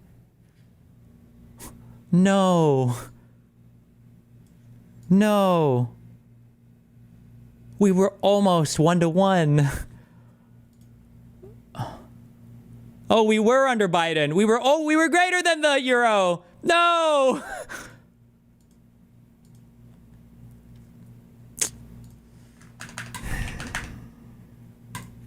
Been at a trade deficit, but boy, has it been a surplus when it comes to capital. Especially because capital moves much quicker than goods can. The US has actually, it's been at a trade deficit, but boy, has it been a surplus when it comes to capital. People have been putting lots of money into the US. If you are now in a situation where you have to take profits where you can, where you have to return home because you're not going to be able to sell stuff, what are you going to sell? US stocks. That's where the profits are. If you sell US stocks, that will cause the dollar to go down further. That leads to a risk of a vicious circle, or what George Soros would call reflexivity, the notion that markets can create their own reality. Once people lose confidence in the US as this piggy bank for the world, they start taking money out, and that becomes a self-fulfilling prophecy. That was why isn't the euro the global reserve currency? Because one, the euro is, I think, much newer than the USD, and two, because people have more faith, I believe, in the United States government as being a thing that stays around forever with the USD versus the euro, which is held together by the European Union, which is like a conglomeration of other European countries that could drop out or whatever. It's just not as stable. I say not as stable, but the euro is probably like one of the most stable currencies in the world, to be fair, sorry. Was the guiding principle that George Soros worked by, and we all know that Scott Bessent worked for George Soros for whatever it was, 20 years. Right. Yep.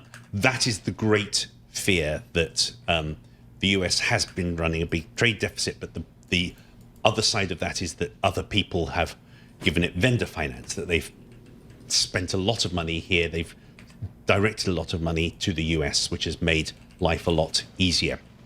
That, you know, that's not raping and pillaging or whatever the phrases were that that Trump used. 30 seconds. Is there any risk that the U.S. dollar ceases to be a reserve currency? Realistically? It's hard to say realistically because none of this is real, because this is all comical. Like, I don't know if anybody understands how comical this is.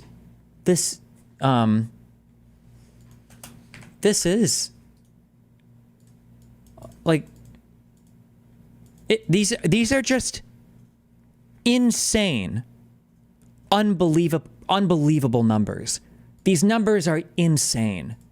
A 20% tariff on the entire European Union market. 46% on Vietnam. 46%. 31% on Switzerland. 32% on Indonesia. What is this 49% on? I don't even know, underneath Malaysia. Like, these numbers are, even 10% worldwide would have been a joke number. 54%, I think, on China, because it's an addition to the 20 points already. 54% on China, on every good, on all intermediate products. Like,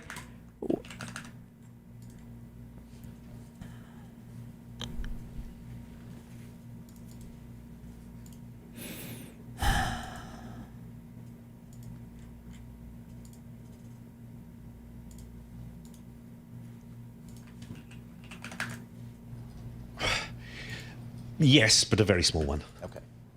It's you really need to... No, stop with this bullshit. Stop doing these theories in my chat. What about the theory that he's doing this to tank the market so him and his buddies can buy in at low prices? No, this is not a money thing. This is not a personal enrichment thing. If your only lens of analysis is, oh, people are just doing this to get more money for themselves, that's no. That's not what's happening here. It doesn't make sense. It doesn't make sense. That theory will not explain any of this, okay? Please stop. Take the lefty analysis and the Bernie billionaire analysis to Gary's channel, okay? Please. A very small one. Okay. It's you really need to jump up and down on the trust that people have in this country in a quite dramatic way for it to lose that status. Do you think this adds more credence to the idea that Trump was a Russian asset the whole time? No, this takes away from that theory, because there is no shot that anybody from Russia would even give him this idea, because it's so outlandish, because it's so fucking stupid. Nobody from Russia would suggest this. It would be such an unbelievably dumb idea. Wait, somebody said the total China tariff is 79%? I thought it was just 20 plus the listed. Dramatic way for it to lose that status. it's conceivable at this point that it can happen. Hello, Destiny. Can I ask, do you know any tariffs that are already set by EU for U.S. products? For example, Lithuania has 21% for everything from the U.S. That's a lie. All of the numbers that they listed for reciprocal tariffs, those numbers are a lie. Those are not what tariffs are listed as. They just calculated it based off of our trade deficit. Those tariffs, every single thing on that chart is a fucking lie. Don't ever believe anybody that says that. Still regard that as very unlikely. There's certainly plenty more moves, more throws of the dice before that happens. All right, John, we got to leave it there. Always a pleasure. Can't wait to read your piece later on today. John Authors, Bloomberg. The tiny island of St. Pierre et Miquelon got a 99% tariff because somebody bought 3.4 million worth of goods in July of 2024. Most likely crustaceans. The 5.8 thousand inhabitants only bought 100,000 worth of U.S. goods in 2024. Oh, no. Somebody fucked them over. These island people. The highest tariffs in the world at a rate of 99%. Some dude here fucked it up for everybody. Oh, no, they didn't even fuck it up. Just some guy in the U.S. just bought some shit from them and fucked them up. Holy shit.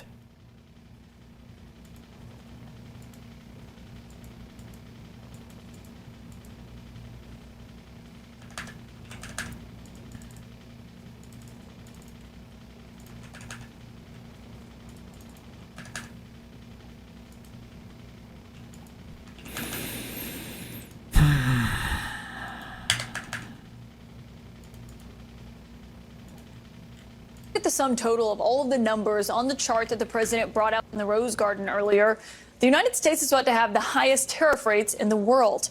I sat down with the Treasury Secretary Scott Bessent about all of that and more at the White House earlier. And Secretary Bessent, thank you so much for being here. This is obviously... What is the right's defense of this? Nobody talks to anybody in the right anymore. There's no challenges anywhere, right? I talked about this like a year ago with Trump and Hassan. The goal is if you just never go to challenging environments, there is no defense because you don't have to defend it. You just ignore it. You just don't talk about it. You just talk about other things. Like some trans woman got kicked out of school today. We won. Or MS-13 or Tren de Aragua or whatever new combination of Spanish words the administration decides to attribute to some foreign invader. And Secretary Bessent, thank you so much for being here. This is obviously All right, CNN, let's get a challenging interview. Let's go. Massive announcement that the president just made. I know there were a lot of options being considered behind the scenes, different pathways.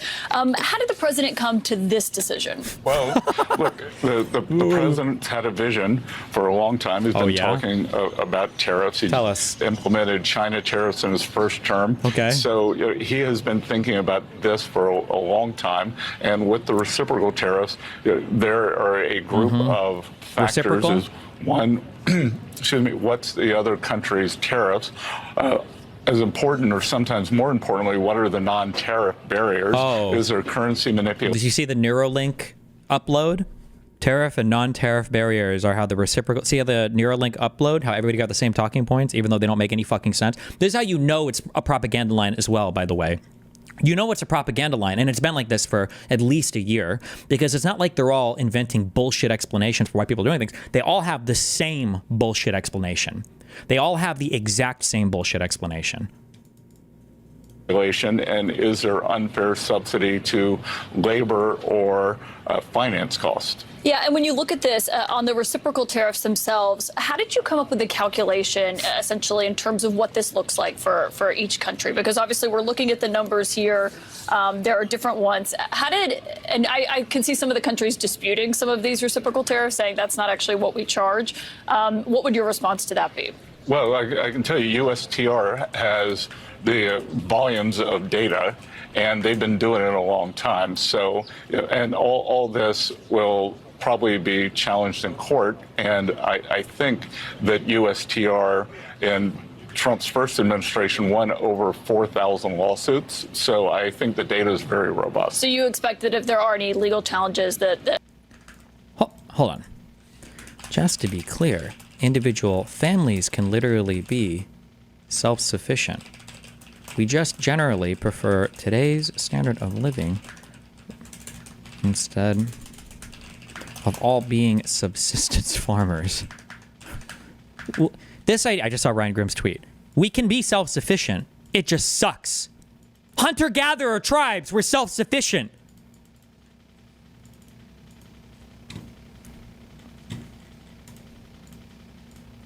Like, you don't need a woman to come. You can just masturbate. Your sexual pleasure can be self-sufficient. I don't know why people assume self-sufficient is better than cooperation. We're a social creature.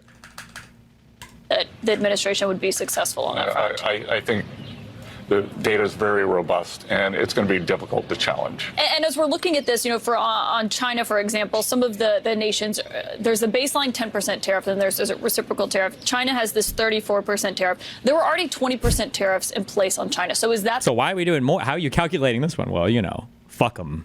34% on top of that, meaning it's a 54% reciprocal tariff on China? I believe it is. Yeah, sure. Okay, and so when you look at that on the reciprocal tariffs, as these are going to an effect, I imagine some of these countries are going to call and try to negotiate this. Is that an option for these countries over the next few days, or what is the White House's mindset on that? Well, I think the mindset is, let's just see where we are, and then...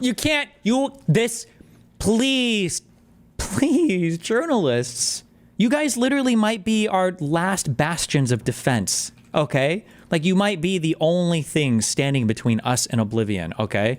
Can you please do your fucking job?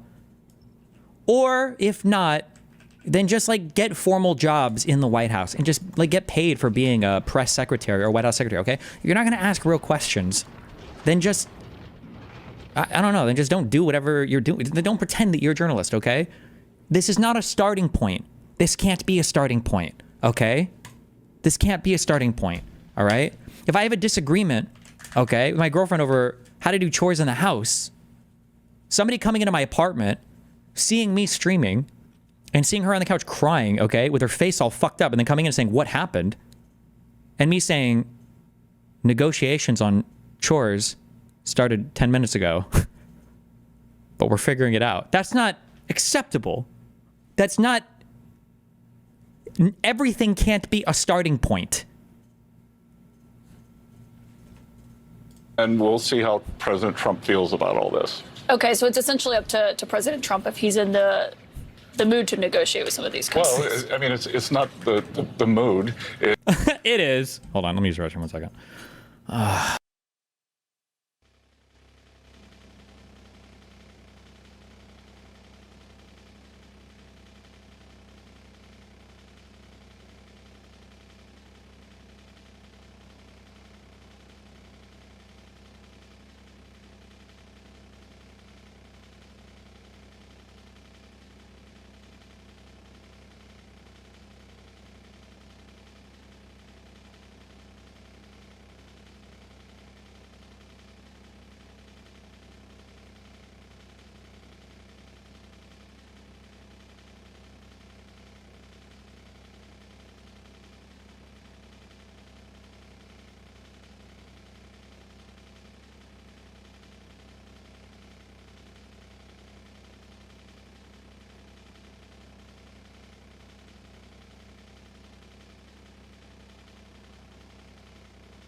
My hair is telling me to cut it. Fuck. It's the how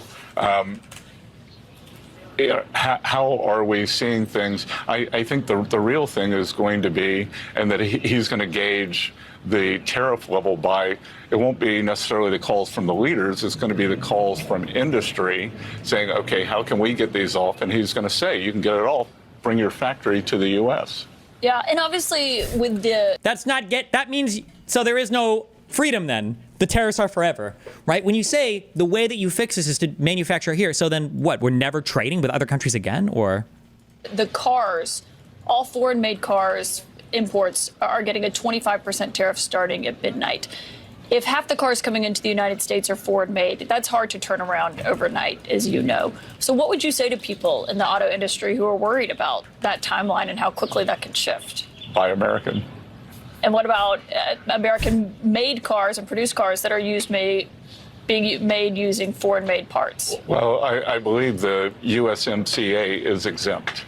Yeah, those that are compliant with this. Obviously, Yes. Canada and Mexico are not on here. A lot of these are our closest allies. South Korea, Japan. We're our closest allies. When you look at those countries and the tariffs that they're being charged, if they're calling, what would you say to those nations who may have concerns about how to lower these numbers? Well, I would say they've been doing it to us for a long time. Oh, that's the line. That's the line. Remember, they can justify anything by inventing history. This is how everything works, right? It's why when I argue the trans stuff and people want to say male and female, objective moral truth, what is the objective truth, right? People want to argue on grounds like history or scientific fact because they can use that to justify post hoc anything they want. So if they can invent the history that people have already done anything to us, then we can invent the present where we can do anything to them. And if they don't like tariffs, then why do they have them? Also, I'm so sorry. I don't know why I'm analyzing this as a reasonable person. Keep in mind how contrary everything their plans are for, right? So you said that you wanted to replace the income tax with tariffs. That's why we're making the external revenue service, right? But if you're telling everybody that they need to buy American and they need to move all of their manufacturing onshore, doesn't that mean that we would make no income from tariffs, right? Wouldn't we just make all of our stuff domestically? So is your goal to eliminate all taxation, period? So how much of the government are you planning on shutting down? And if they don't like tariffs, then why do they have them? And should we view these as permanent? Like, you shouldn't let that stand. They don't have, you should correct that for the viewers because he's getting to does this guy look like Jeb Bush a little bit? He does a little bit. Like, you should ask or clarify for the viewers just to be sure, or just to be clear, these people don't have these tariffs on us. That's a lie, right? You should clarify that. That I think we're going to wait and see how this plays out. And if countries... You're not waiting and seeing how it plays out. You've already taken first blood. You've already committed a massive action. You're not waiting for anything. What are you talking about? The time for waiting is past. You've already done a thing. Retaliate, which some have said that they would. Some have said they wanted to wait and see. What is the White House's response going to be to those countries? Well, Caitlin, one of the messages that I'd like to get out tonight is everybody sit back, take a deep breath, don't immediately retaliate. Let's see where this goes because... No, that's what you say when you're negotiating, okay?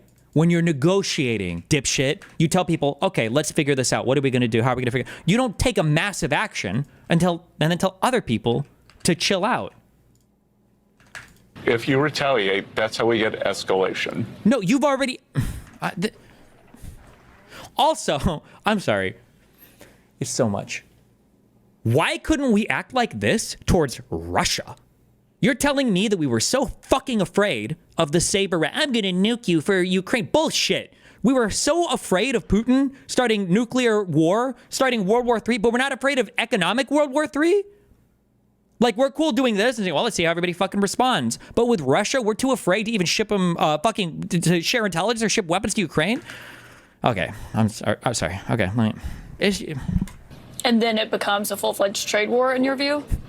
Not a trade war, depends on the country.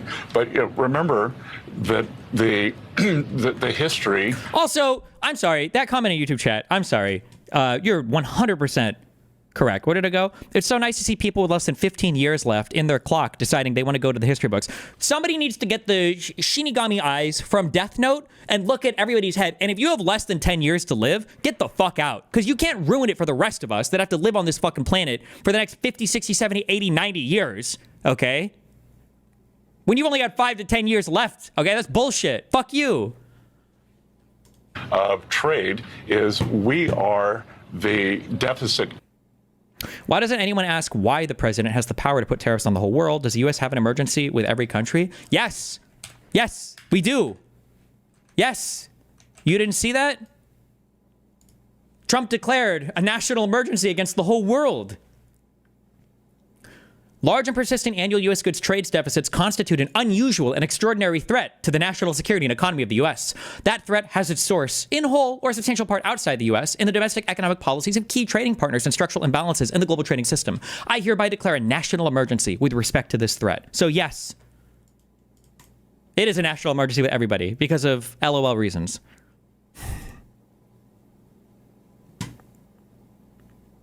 Is he still using his emergency powers through these tariffs? Yes, that's what we just read. Yes, these are all emergency powers. The penguin people are screwing us over on trade. The history of trade is we are the deficit country. The deficit country has an advantage. They are the surplus countries. The surplus countries traditionally always lose any kind of a trade escalation. So I did, as a student of economic history or a professor of economic history, I advise against it. So you're essentially saying that they should not retaliate? I would say that doing anything rash would be unwise. And on the 10% of all imports across the board, that's that baseline on all countries. You know, you've said before that that tariffs should be used strategically. What is the strategy in that? What is the ultimate end game for that? No, I'd said that that's one use of the tariffs. You know, go back all the way to Alexander Hamilton. Alexander Hamilton used them to raise revenue. He used them to protect industry. And President Trump has added the third leg of the stool, which is strategic. So, you know, if we are thinking about when your economic policy is coming from the 18th century, it's time to rope. Okay? Why the fuck would you give a fuck about what anybody thought about global trade when we were eating fucking mercury to cure headaches? At a 10% global tariff, and let's assume that we import about $3 trillion a year, so that's $300 billion, and that's a substantial revenue raise. Oh! The elasticity of goods and services, which, by the way, they even had higher in their bullshit formula, is zero. No. Yes. Right? So if we have $3 trillion of imports, that means that if we put 10% tax on it, we'll buy every single thing exactly the same. We'll still import $3 trillion worth of stuff. Every single thing that we import is maximally inelastic, and we'll buy the exact same shit and make $300 billion. I'm so glad, because I'm a retard, okay? I admit, I don't have a formal, I'm a fucking music school dropout, okay?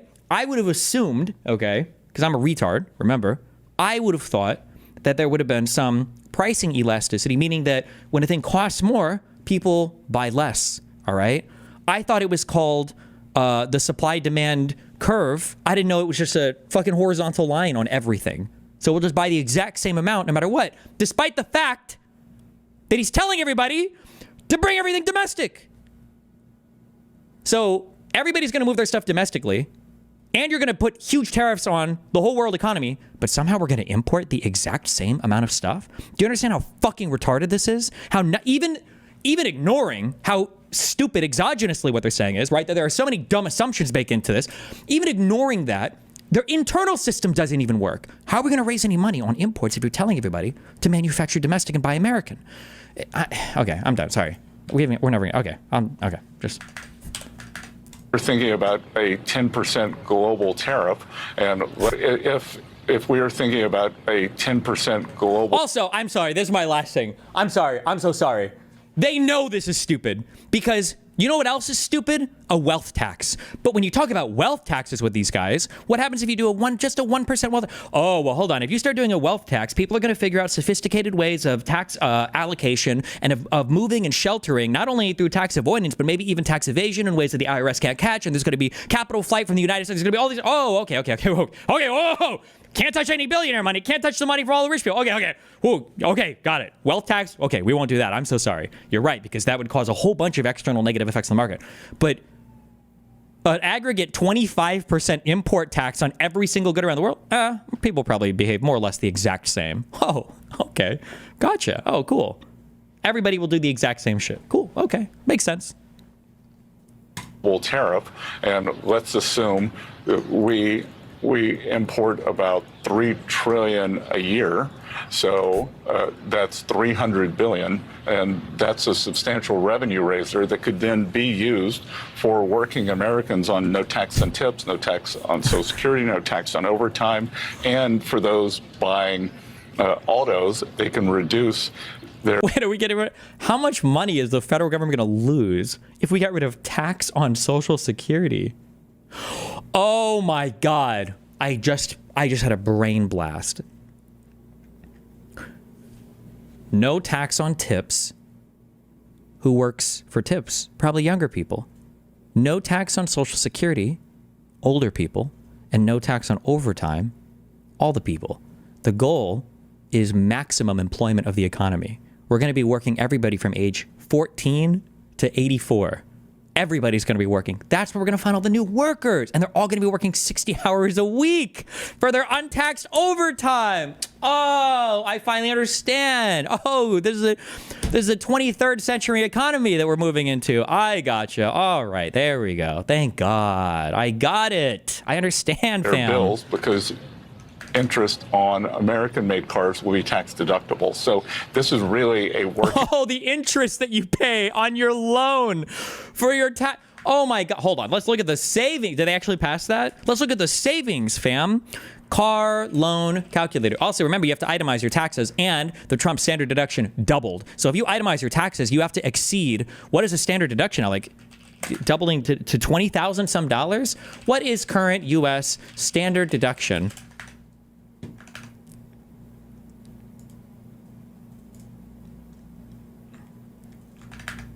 For a single person is about $15,000. Okay.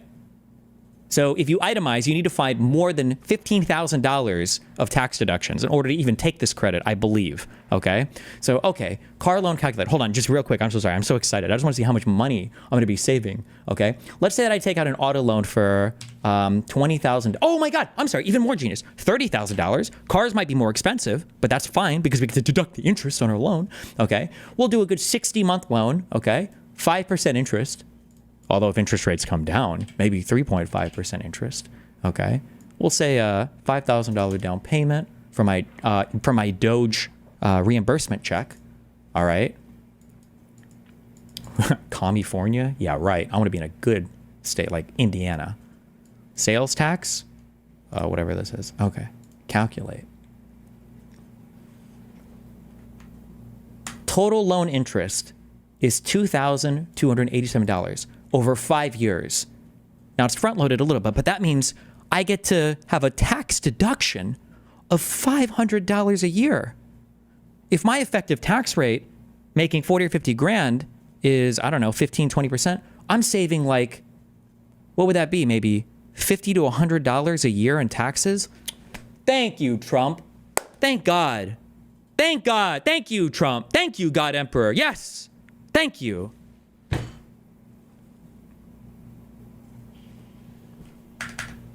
Okay, sorry. I just want to get hyped over that.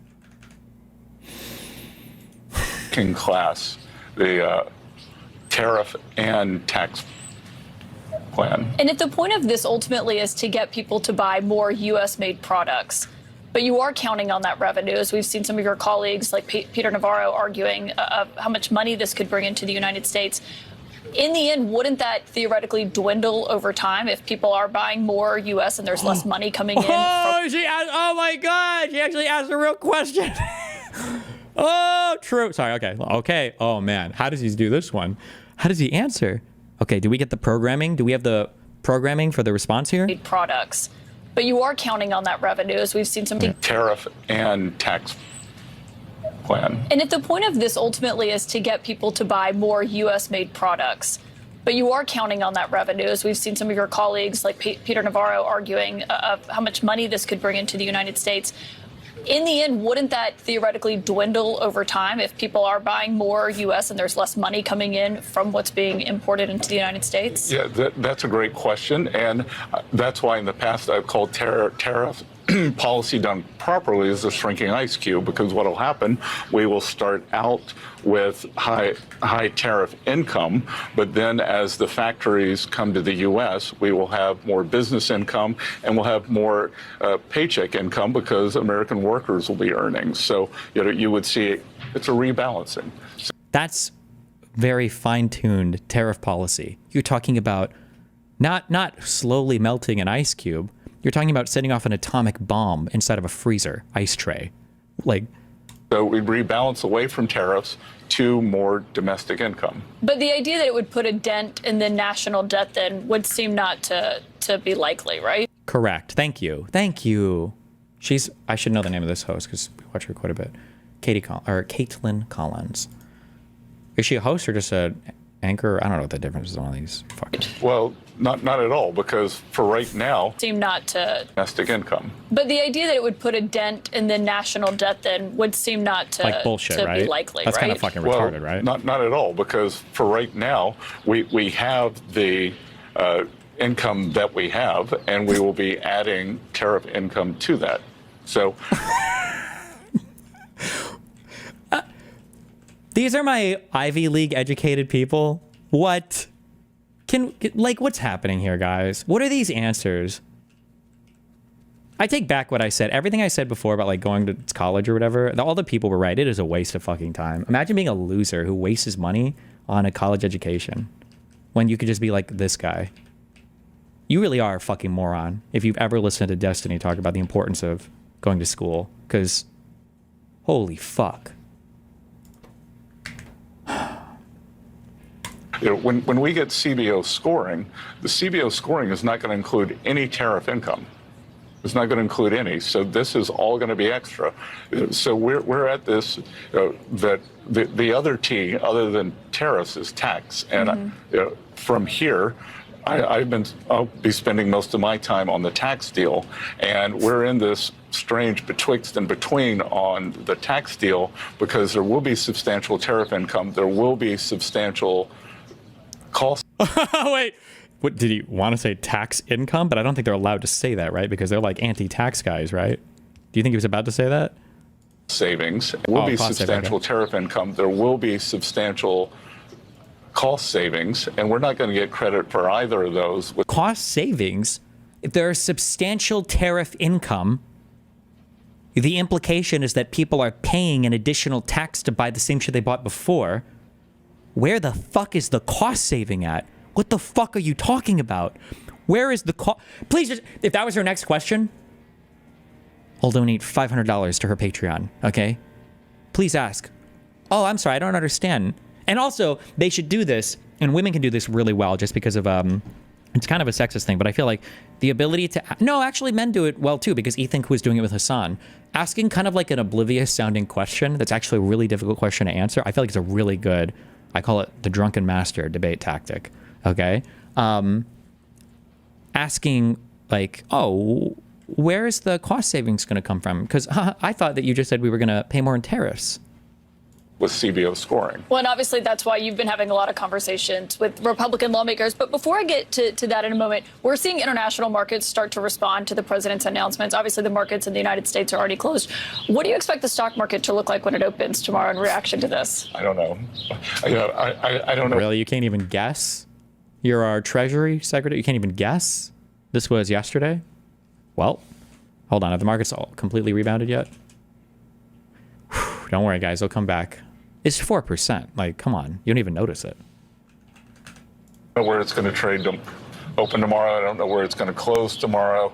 And, I think what's going to be important are the underlying economic fundamentals, because at the end of the day, Warren Buffett says in the short... Why the fuck would you ever cite Warren Buffett?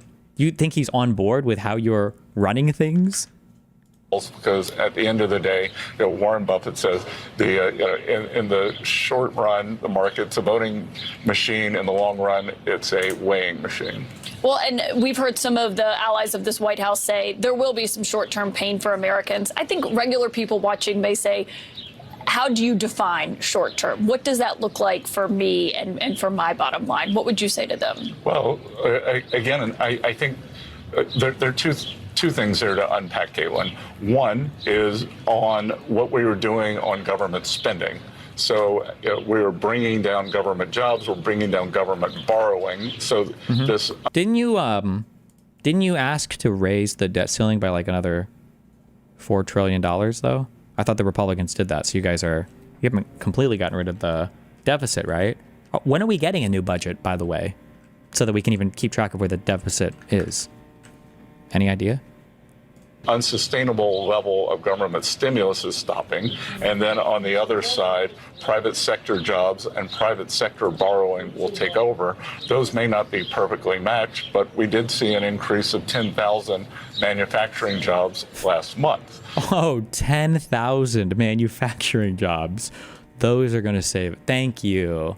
Thank you. On the other side, when you think about especially for working Americans, could we get a price adjustment due to the tariff? Maybe, maybe not. Walmart CEO seems intent on making China or his suppliers in China eat all the tariffs. So Walmart, biggest retailer in America, 40 million people a week go in there. So yeah, Walmart's going to get. How does that even make sense? What did he say? Professor of economics? Where the fuck did this guy teach at? Trump University?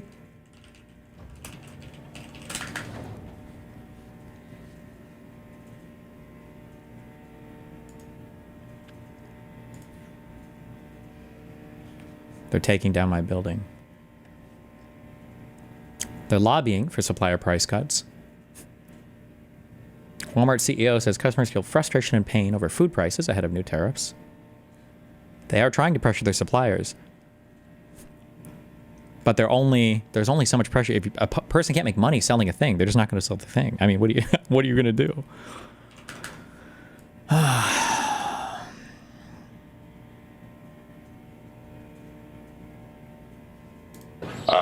And then on the other side, once the tax bill gets through, then we will see the decrease for working Americans. So that's why part of what I've been doing up on the Hill is pushing the House, pushing the Senate. Yeah, how's that going? They don't need much pushing because I think the most undertold story in Washington these days is the level of Republican unity. Yeah, well, on that front, and we'll see what Republicans do and how that looks. Obviously, that's the president's ambitious agenda. But on, the argument of short-term pain, long-term gain, which assumes what you're arguing about the long-term, what this will look like, prices will go up for Americans in the short term, right? They could. They don't have to. And that's if they don't have to, you're arguing if. How could prices not go up if the whole goal of the tariff is to make things cost more so that domestic manufacturing can be competitive? If prices don't go up, wouldn't that mean nobody's onshoring manufacturing? Isn't that what that means? Businesses do not pass those on to those consumers. Well, in the President Trump's first administration, prices didn't go up. So in his first administration, he put a 40% tariff on the entire fucking world. What is this argument? Hello? Why would you even cite that? My grandma has terminal brain cancer. It's spread everywhere through her body. They said she has 6 months left. Do you think she'll make it? Well, your grandma didn't die in Trump's first term, right? Why would she die in the second one? President Trump's first administration, prices didn't go up, so the businesses don't have to pass them on, or the producers in the other countries can. Oh, and the businesses that didn't go to business that were impacted by tariffs last time, by the way, they were negatively impacted. And for some people, they did go out of business. I think steel was hurt. And other people that didn't go to business because the United States bailed them out, like soybean farmers. So. And eat the tariffs. And traditionally, the dollar adjusts. So it's a very complicated calculus to see where we end up. Yeah, and of course, these are much broader than the ones in the first term. The president was making the argument in the Rose Garden about what economists predicted then and what this looks like now. But on what you mentioned on what the president promised on the campaign trail, whether it comes to no taxes on tips or Social Security, do you envision this in a large way helping pay for that? Because sometimes that's a criticism from Vision on the campaign trail. Economists predicted then and what this looks like. The calculus to see where we end up. Yeah, and of course, these are much broader than the ones in the first term. The president was making the argument in the Rose Garden about what economists predicted then and what this looks like now.